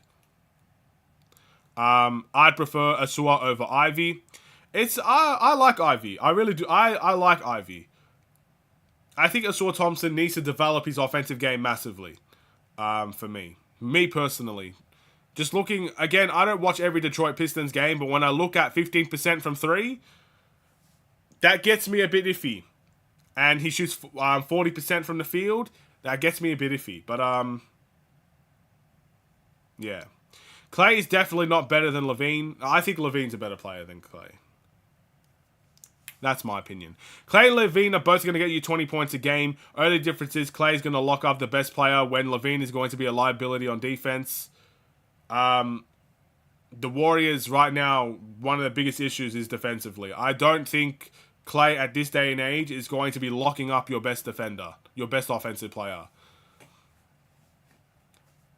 That's what I think. And, you know, Clay does get you 20. Clay destroyed our franchise last time we played him. So, you know, he just hates the Bulls. But overall, I think Levine is a little bit more of a ball handler, a little bit more of a playmaker for his stats. Clay's more of definitely an off-the-ball mover. I think, look, if he is actually allowed to come here, I'm talking about for the Bulls' sake here. Because with the Warriors, there's a meaning to their movements. When they move, it's because they know they're going to get the ball. By the way, Portland have the lead, so keep your eyes on that. But if Clay's actually allowed to come here and not just sit in the corner, he could work here. I like Clay. I would take Clay because at least Clay would come here and not talk about wanting to leave. I would take Clay for Zach LaVine in a nutshell, but I don't think Clay is better than LaVine. But if he could come here and actually play his game and the Bulls use him correctly, he could still work here. He could still bring something to this Bulls team that I would like. But we're not getting Clay and Kuminga, I don't think. Have you seen Kuminga this last month? Guy's killing it, bro. The only reason I think Kuminga would want to leave the Warriors is if he still feels like he's not getting his potential. He made a quote, I think, about Steve Kerr not wanting to live up to that potential. But since that quote, the guy's been balling out like no tomorrow. I can't see a world where you get both. But if we use Clay, I'll give.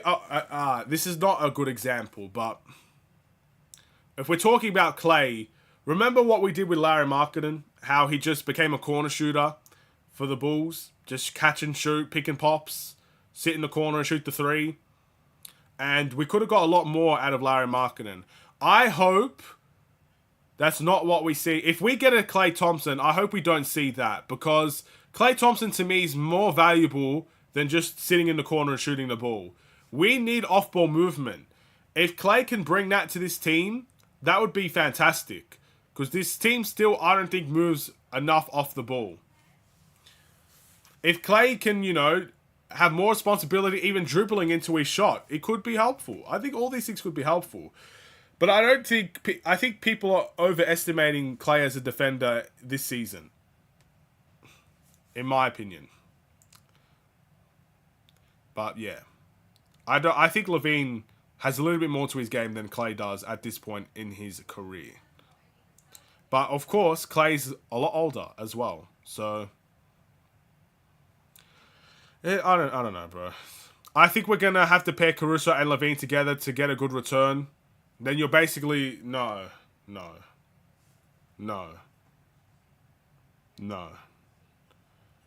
We could get a good return for LaVine. If we get rid of Caruso as well, you may as well just start the tank, bro. It's time to tank. Coming into the season, everyone wanted LaVine to be a catch-and-shoot scorer. I'm saying when it comes to what he brings to the game... I think the problem with Zach LaVine is that he doesn't have great IQ. So, of course, would you want the ball in someone's hands that wants, I guess, that doesn't necessarily have the greatest IQ when it comes to decision-making and pick and rolls and stuff of that nature? But LaVine brings a lot more to a team offensively, I think, than a Klay. Klay is a catch-and-shoot player. The Bulls could use a catch-and-shoot player. But I believe Zach has a lot more to his game than a Klay Thompson offensively. Klay Thompson's a great off-ball mover, a great three-point shooter, but I can't really see Klay Thompson doing much else. I hope he can, but I don't think so. No matter who is better by how much, and even if we can't win a chip, I feel closer to a championship with Klay on my team. There we go, Jordan. That's what I like to see right there. It's not necessarily about who's better. I think Zach LaVine is a better player than Klay Thompson. And we can have the arguments all we like. I very much doubt anyone's going to change my mind.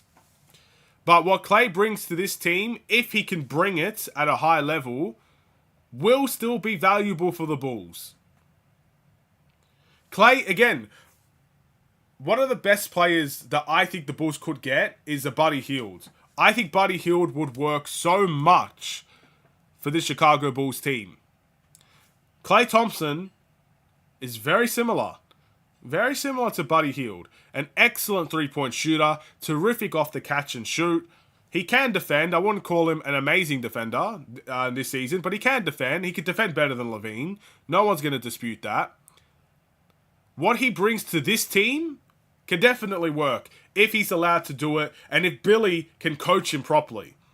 Because I don't think it's a secret that Klay came into his own with the coaching staff that he had, because the coaching staffs the Warriors had are better than the Bulls coaching staff.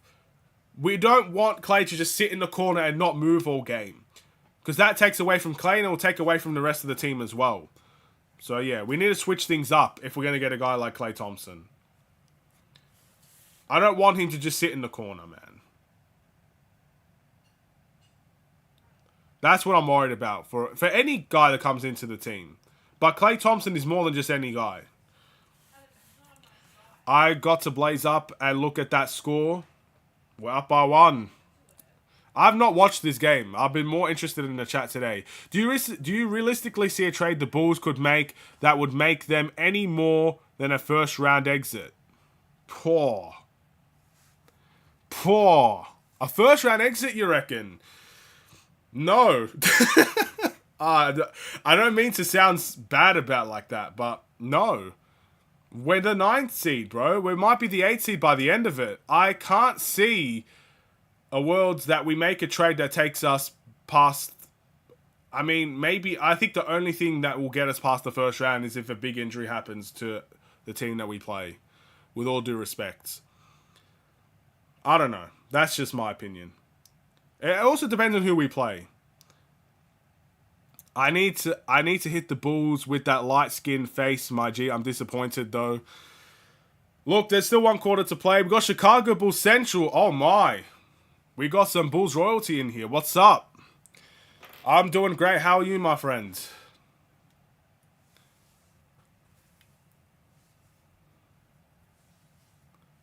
All right. Drummond's at the line.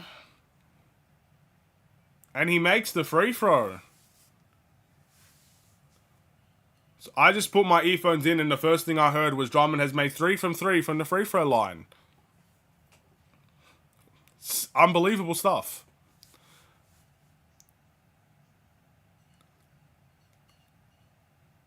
Reed misses the 3 and that's a rebound for DeRozan. Can the Bulls execute in the 4th quarter today? Again, it's a little bit too close for my liking against Portland, but there's a time for this. I'm living, brother. You've been killing it this season, man. I appreciate that. You have too. I think a lot of Bulls content creators have killed it this season.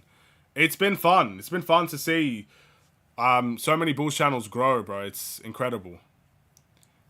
I can only imagine how fun it would be for a Bulls content creator when we're like proper contending. It would be fun. It would be so fun.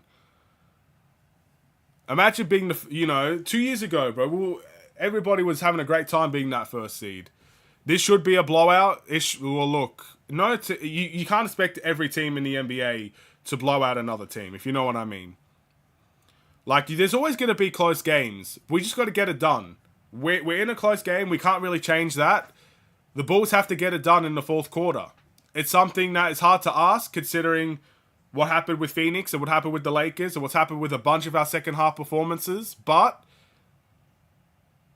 I must say, against Portland, we should be able to get it done. I'm hoping. I'd be fuming if we don't win this game, to be honest. Kobe's 3-point shot is way too streaky, man. That's why he's developed a lot more than a 3-point shot. Kobe White to the rim, again. I'm so happy with Kobe, man. I know, look, I don't know his stats today. Let's take a look at his stats real quick. Kobe has... Where's the box score?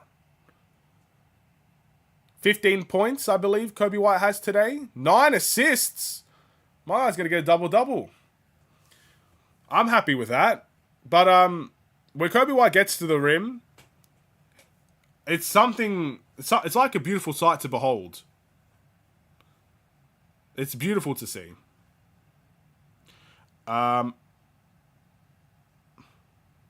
Duo Reith, an Australian brother, is keeping the Bulls in this game with that awful shooting. Oh, wow.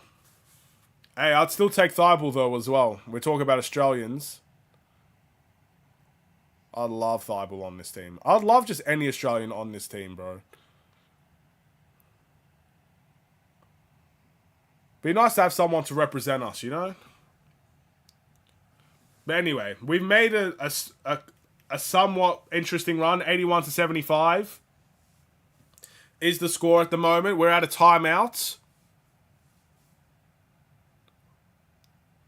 We just got to keep it up. We can't let that Portland crowd get into the game. Because I feel like the Bulls lose their heads sometimes. I don't know if they don't handle away games very well just based on their record. But if they get into a loud arena with a lot of energy, I don't know. It seems like they do lose their heads a little bit. They're showing Andre Drummond highlights at the moment. Again, we have done very well in the paint today. That is something that apparently Portland struggle with a lot. I don't really watch a lot of Portland games, but coming into the game, they were talking about their paint defense and how poor it's been.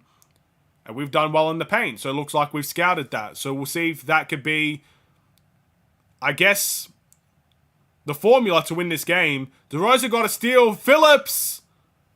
Another foul on from Portland. Julian Phillips has had a great game today. Every time I look up, this man is driving to the rim for something. It's beautiful. Good steal by DeRozan, playing the passing lanes. Kobe, with his butterfingers, ends up passing it to Phillips for a foul. I'll take it. How many minutes left to go in the game? There is 10 minutes and 30 seconds on my time at the moment. I might be a tad bit behind, but around 10 and a half minutes. The Vucevic stat line. All right, let's take a look at Vucevic's stat line. Vucevic has 12 points, 6 rebounds, 2 assists, and a block. He is 6 from 12 from the field, but in typical Vucevic fashion, he's 0 from 3 from 3. Having a career low. Not a career low, a season low, you know, in terms of 3-point percentage for the Bulls at least. His time with the Bulls. So yeah, Drummond a plus, then Vucevic, let's just trade Vucevic, he don't fit, never did. I think we have seen games out when Vucevic was out that we missed a player like Vucevic. I think sometimes he can provide games where he's just incredibly frustrating to watch. But I think we missed him in terms of his playmaking. I know he doesn't average the most amount of assists on this team, but I think he's a very high IQ playmaker. He's someone that can find someone on a cut with a pass. He's someone that can pass out of a double team. He's someone that can also score in the post.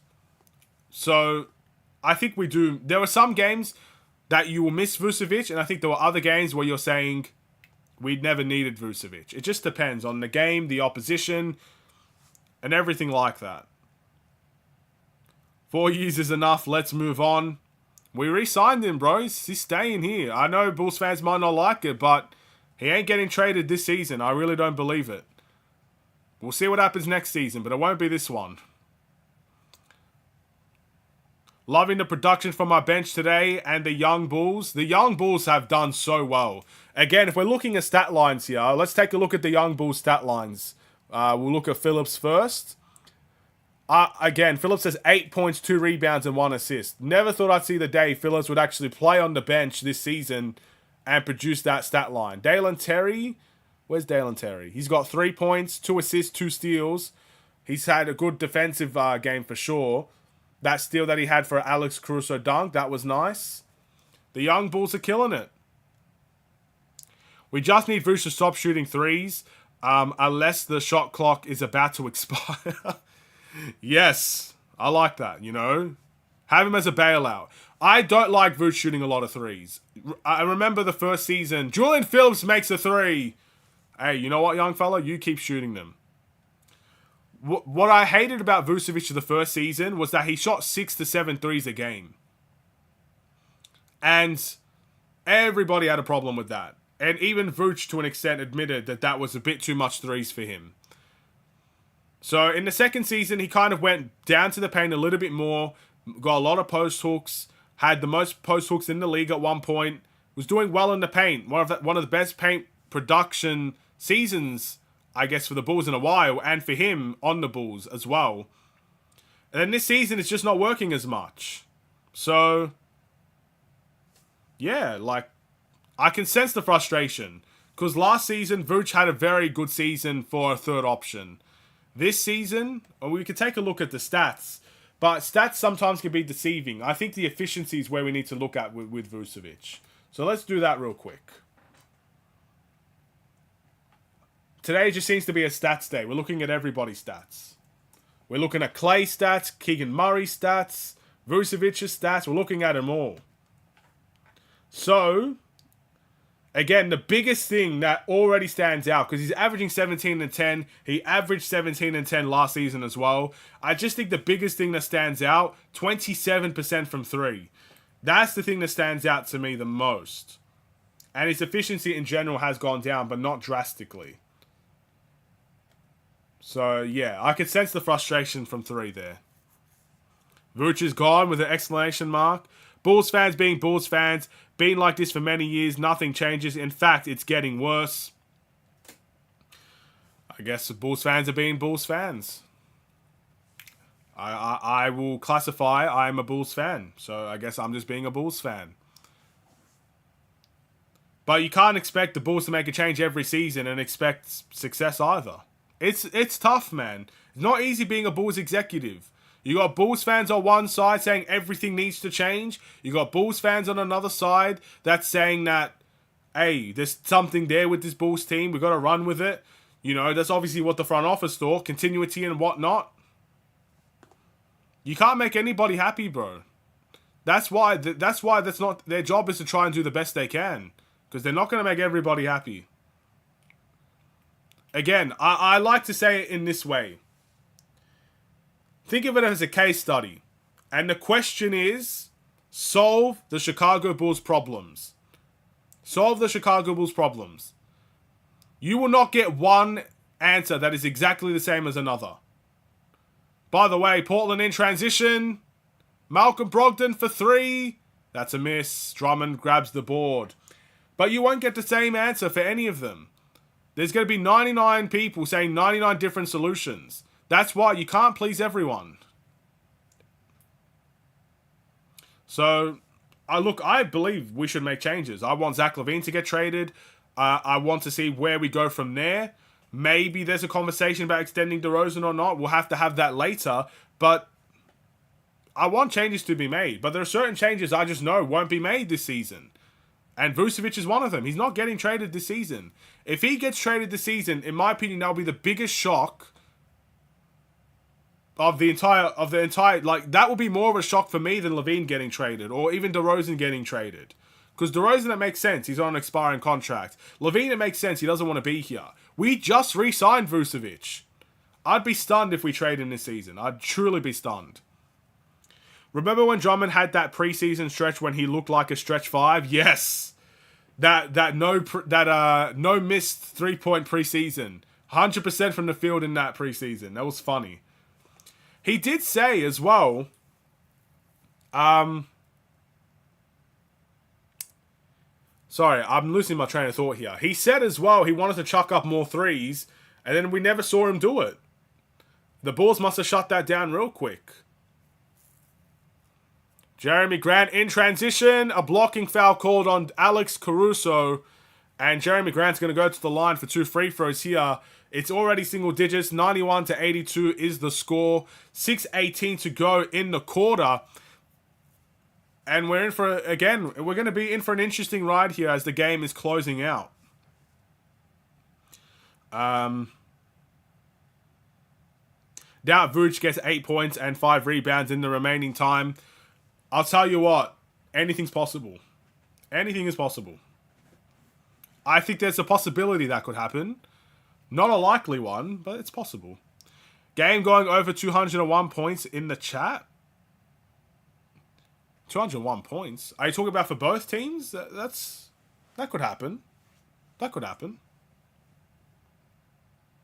Ayton outdoing Vooch. I'll tell you what. I'm not surprised.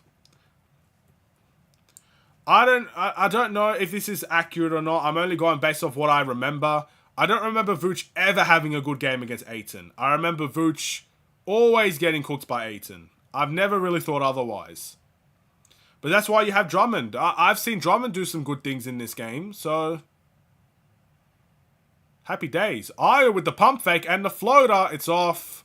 Rebound Ayton.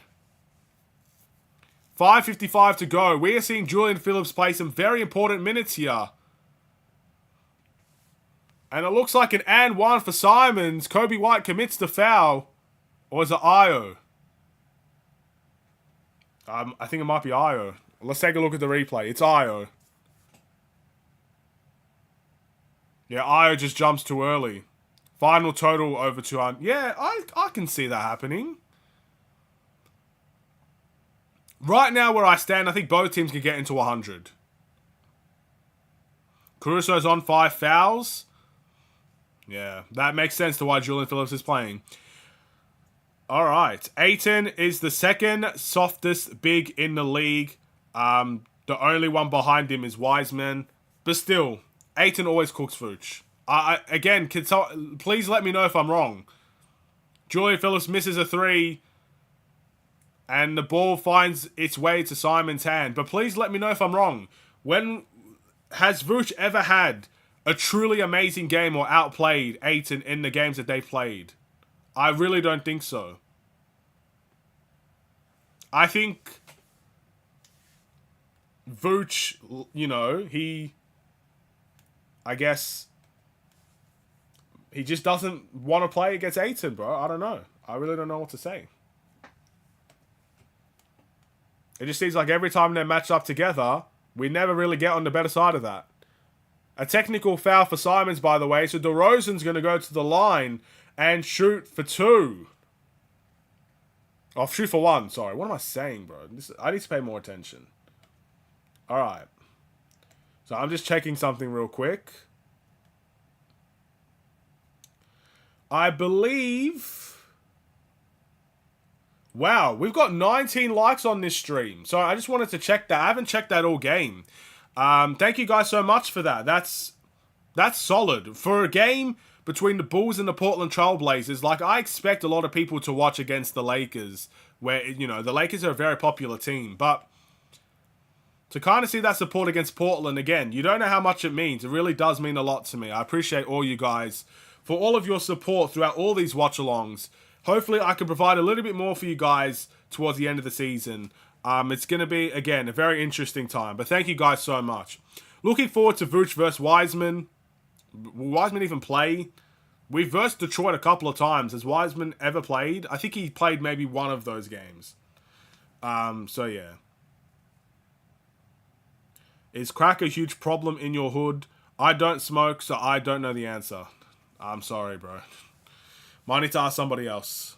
I would say, not from personal experience, I would say probably not. But, yeah. That's my answer. I just, I don't know. Alright, a big 3 made. 92 to 80. This game is not over. We need to focus on the game right now. A 3-point game here.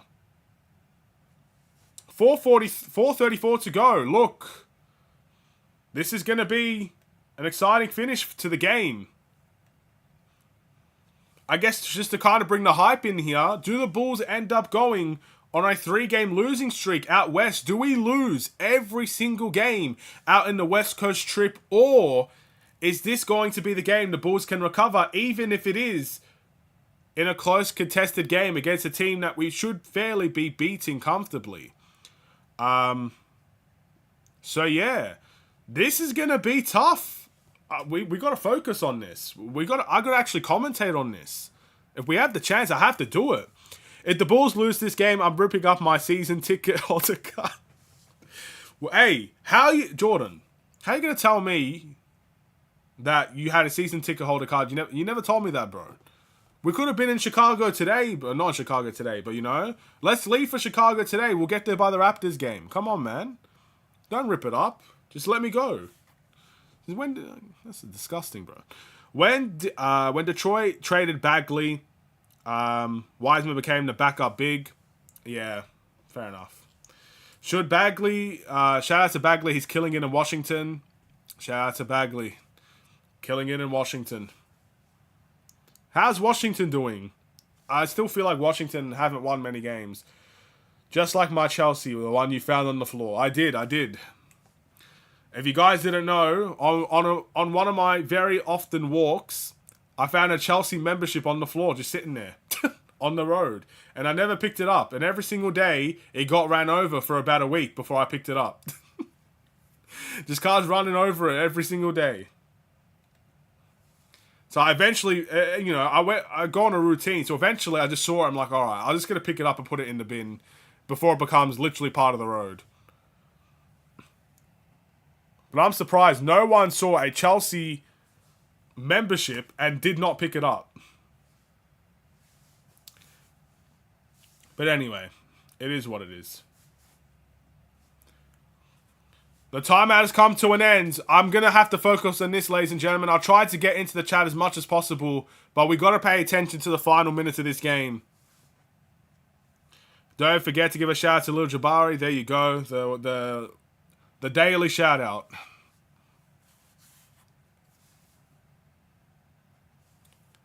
All right. Here we go.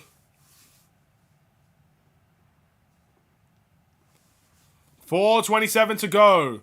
The Bulls commentators are talking to people we can't hear. The Bulls haven't scored in 3 minutes and 19 seconds. We got DeRozan with the ball. He's going to shoot up a three. What the? And he makes it. I've never seen DeRozan isolate like that and shoot a three. That's a massive shot for the Bulls, 95-89. DeRozan just said, I'm going to turn into Curry for a possession, and he did. All right, Ayton. Vooch guarding. Ayton in the post. Does a spin. Post hook. He misses. Rebound to DeRozan. Is this DeRozan takeover time? And will it actually work out for us? Jeremy Grant guarding him very, very heavily at the moment. Putting a lot of pressure. DeRozan to Kobe. Kobe. Back to DeRozan. DeRozan. He ends up getting Grant in the air and he gets the layup. DeMar DeRozan.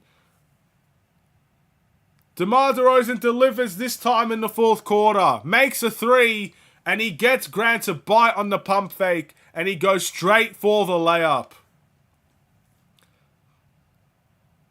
Wow. He's shifty, isn't he, DeMar DeRozan? And he gets the layup to go. Now we have to look at DeRozan's stats. I'm sure they're not fully all up to date, but DeRozan up until this point had 16 points. I'm sure that's changed. But wow. DeRozan's taken over. You think DeMar has a shot an all-star? I feel like the NBA is too stacked this season. I really, in my heart, as much as I want to believe DeMar DeRozan has a chance to become an all-star, I'll say the chance is very slim. I really feel like we're going to have a season where the Bulls don't have an all-star. It's not going to be Levine, because Levine's been out for too much. I like Kobe White's emergence, but I don't think the emergence has been good enough to give him an all-star this season. I'm very hopeful for next season, though. And hopefully, if there's a skill challenge, Kobe White can play in that, because he's become very well-rounded. But, no. My answer is no. I'll be happy if it happens. I'll be sure to make a video congratulating him like I do every season. But my answer would be no. I don't think DeMar DeRozan gets All-Star this season.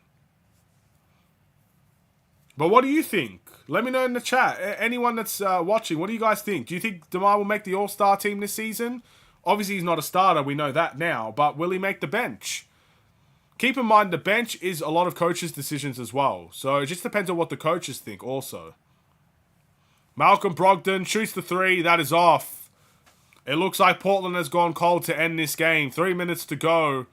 DeRozan looking to take over here. Jeremy Grant still guarding. Io comes in for a pick and roll. They switch it. Vooch goes to the rim. Finds Kobe. Finds Io for 3.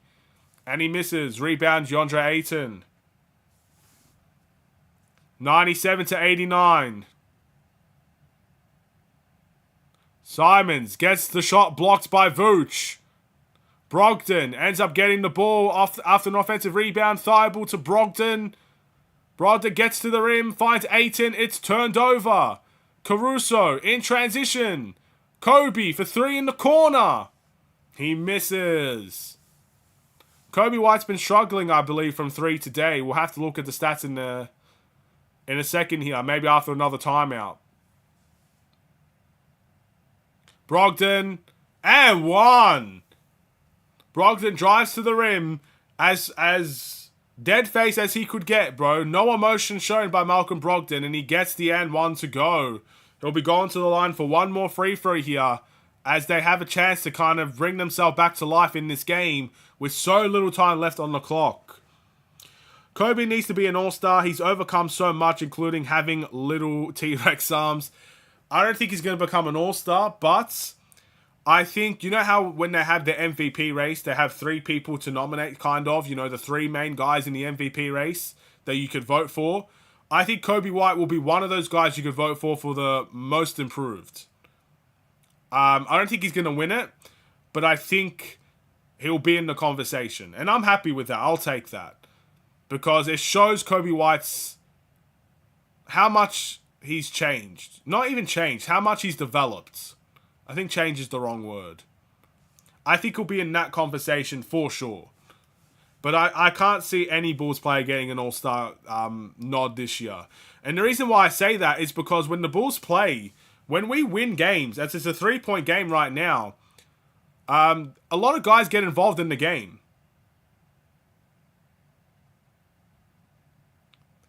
Yeah.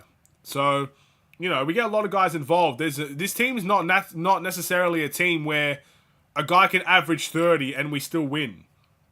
We very rarely see that these days. So, with so many guys contributing, it does unfortunately take away the stats that lets you be an all-star. Yeah. Anyway. We've got DeMar DeRozan at the line here, and he makes it a 4-point game and a chance to make it 5 here with this second free throw.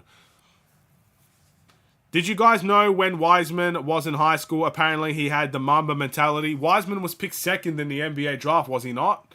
That's, again, goes to show not every pick necessarily works out. Even the best teams in the world can make a mistake. Had me worried for a second you were going to say Kobe is top 3 in MVP. Maybe one day, man. Not this season, bro. I love Kobe White, but I have to be real, you know, like, that'd be wild.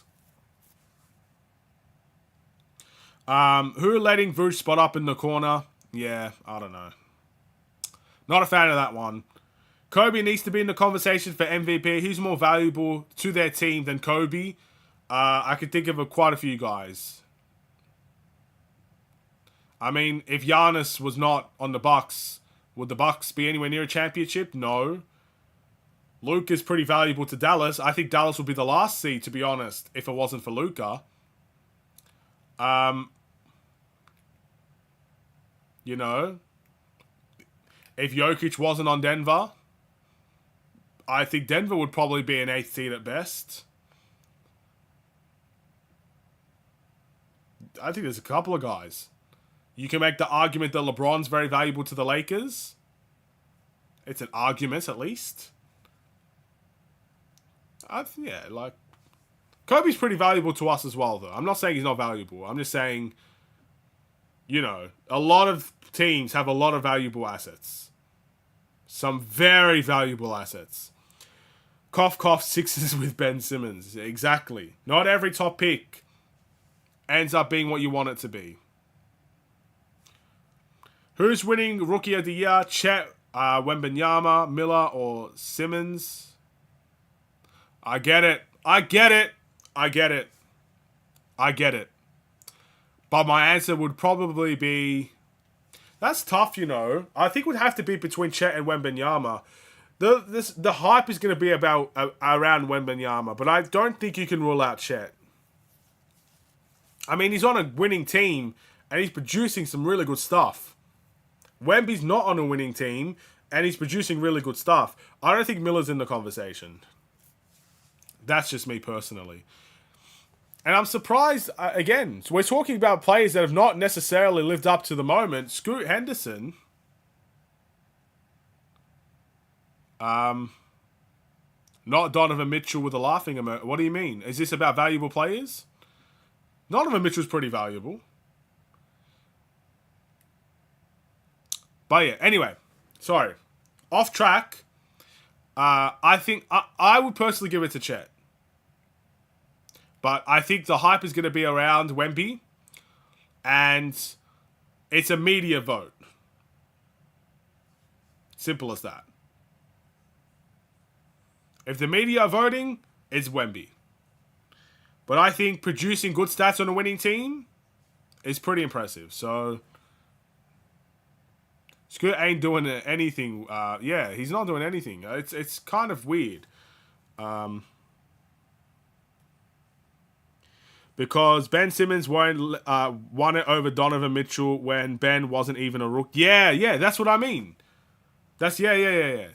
When he said Simmons, I get it, yeah. I didn't know Donovan Mitchell came second that year. But, yeah, fair enough. Poor. Imagine, bro. That guy, Donovan Mitchell, dropped 71 points on the Bulls one time. And he didn't even get Rookie of the Year, bro. That's embarrassing. When he was a rookie. But that's my boy Ben, bro. Leave Ben alone, bro. No more bullying Ben, please. We can't bully Australians in this chat. When was this allowed? Scoot needs time. Guards need time just like Kobe. Fair enough. Again, I think he'll be fine in the end. I hate the Knicks. They're too good now. That's what happened. They took a risk and it worked out for them. They should be very happy with themselves. I would take 3 of our starting lineup for Anthony... 3 players out of our starting lineup for Anthony Edwards. Okay, which 3 players? By the way, there's 31 seconds left. There's still 3 points. We need to get focused on this game. Ben Simmons is the softest NBA player of all time. Ouch. And then Donovan Mitchell showed up to the game wearing a t-shirt with rookie in the dictionary. Yes, I do remember, bro. You're bringing back vibes out here. Someone made a 3 for the Bulls. It's 102-96. We're up by 6. I think Io made a 3 here. Let's take a look at the replay. Io finds Vooch in the post.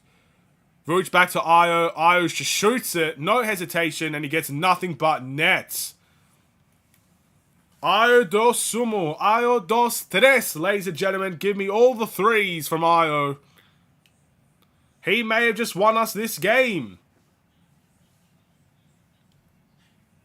Congratulations to Io. DeRozan giving him a good old pat on the chest there, saying that's it. Like, that's it is what we need. Let's see. Io's got 11 points off the bench. Julian Phillips has got 11 points off the bench. Carter's even got 6 points. He's come out to play. Drummond's got 15. Nice bench production from this Bulls team. Io's been goated this season. He's played well. And again, he just may have won us the game right there. 6 points, 20 seconds left. I mean, it's possible for Portland, but it won't be easy. It's going to be very difficult for them to come back from this. In the end, the Bulls got it done. In a somewhat underwhelming game, I think many people could assume 102 points. Not necessarily the most amazing game from the Bulls. But we won today. Well, I won't... Forget I said that. We are winning right now with 20 seconds left. All right. Brogdon. Caruso guarding. 17 seconds. Caruso gets the steal. He doesn't. Portland ends up getting that ball back. And it's a turnover. Kobe gets the steal in the end. Kobe White plays the passing lane well, tracking his man all the way. Gets his hands in the cookie jar. And by goodness, did he come out with a whole bunch of cookies. And that might be the game right there. I think Vucevic got fouled, if I'm not mistaken. Good defense by AC to begin that whole possession, though. Thibault tries to pass it. Kobe plays that lane tremendously well. So Vooch at the line here to seal the deal. Makes the first. Nice. Nice composure there from the big man. Only one of our big three that we can't justify keeping is DeRozan. That completely makes sense. I was hoping to go 2-1 on the road, but 1-2 is good enough, I guess. It's really not. I mean, the Phoenix game we should have won, with all due respect. But Phoenix just, turned into prime... I don't know. The prime Warriors? I don't even know how to say that. But, yeah. Anyway, it is what it is. It's, So I'm just reading the chat. It is what it is. We should have went better in the West. But look, there is a lot of opportunities at home. The Raptors at home next. A winnable game. The Bulls have just won this game, by the way. A winnable game against the Raptors up next. A winnable game against Charlotte. I would say not necessarily winnable, but we can provide a good fight, I think, against the Kings at home. So we have opportunities to really bring ourselves out of this hole that we put ourselves in because of the West Coast trip. But we got the job done today, and that's exactly what we needed to do. Where is the standings? Does a win put us? I believe the standings, if we win today, we remain 9th. I believe that's how it is at the moment. I believe the Bulls, in terms of standings, I'm not sure if this is necessarily updated. I believe we have 22 wins now.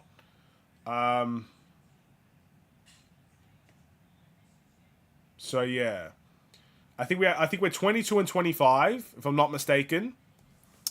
And we're going to remain 9th because Orlando have a positive record and they are the 8th seed. So we need Orlando to kind of lose a couple more games before we have the conversation about the 8th seed. So we remain 9th. I believe we have 22 wins, 25 losses, and we've got a couple of winnable games at home, which we must take care of.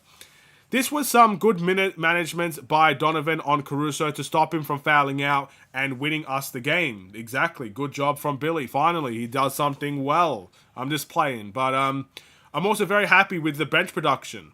And I'm happy he trusted guys like Phillips to play in big, meaningful minutes for the Bulls and actually produce for that. It's fantastic. So I'm very happy with that. This was a good win. This is a good and big win by the Bulls tonight. Yes, it was. AK, Vooch, you are gone. Turns to security goons. Send him to Detroit. Detroit will not want Vucevic. Don't think so. They'll say no, thank you. With all due respect. They want Levine. They ain't going to want Vucevic. Okay. Phillips is the kind of player Bulls need to develop, but with the kind of system the Bulls running, no winning culture at all, Phillips will be forgotten. Feel sorry for the guy. Again, Phillips doesn't play. That's the only thing. You can make an argument about the Bulls having a winning culture or not. You can make an argument that the Bulls don't develop guys well. You can't even make the argument that the Bulls are developing someone if he doesn't play for the Bulls. He plays for the Windy City Bulls. But again, patience is going to be key. If he's going to play for the Windy City Bulls, the best thing we can hope for is that he executes well for the Windy City Bulls. And hopefully he is seen by the coaching staff and he is seen by this Bulls team and he gets his opportunities sooner than later. It's the exact same thing with Dalen Terry. Dalen Terry had a phenomenal G League season last year and everybody wanted him to play for the Bulls and he very rarely did. It's not easy. We send any pick that we get, it seems like we send to the G League these days. So, I don't know. I do feel sorry for him, but hopefully, again, he keeps working hard. He's obviously very athletic. He has, I think, great potential. He did well off the bench today. We'll see. It will take time for him. It will take time. It will not be a one season and he's all of a sudden a superstar. It will take probably 3, 4, 5 years for AS Phillips to define his body, get really comfortable with the contact, and be ready for the NBA properly for a consistent role, maybe even a starter's role. Who knows? But with that being said, think we'll make any trade moves soon. We have no choice. The trade deadline is February 8th. We're in January 29th. We basically got a week. We've got about a week and a bit. So yes, my answer is yes. I think we will make trades soon. We have no other choice. It's either now or never, essentially. So be on the lookout for that. It's going to be a very interesting week. Hopefully we can cover it all. Maybe there's not much to cover. Let's wait and see. Thank you guys so much for watching. If you enjoyed the stream, drop a like and subscribe if you are new to the channel. We've got a couple of new subscribers today, which is fantastic to see. Always appreciative. And I'll see you in the next watch-along. It should be against the Toronto Raptors. The Bulls will be returning home. So I can't wait to see the home crowd again. Hopefully the Bulls fans can bring the energy up and the Bulls can play well at home. Have a wonderful and safe day. I'll see you in the next stream. Stay safe, stay healthy, stay tuned for more. God bless, take care, and peace.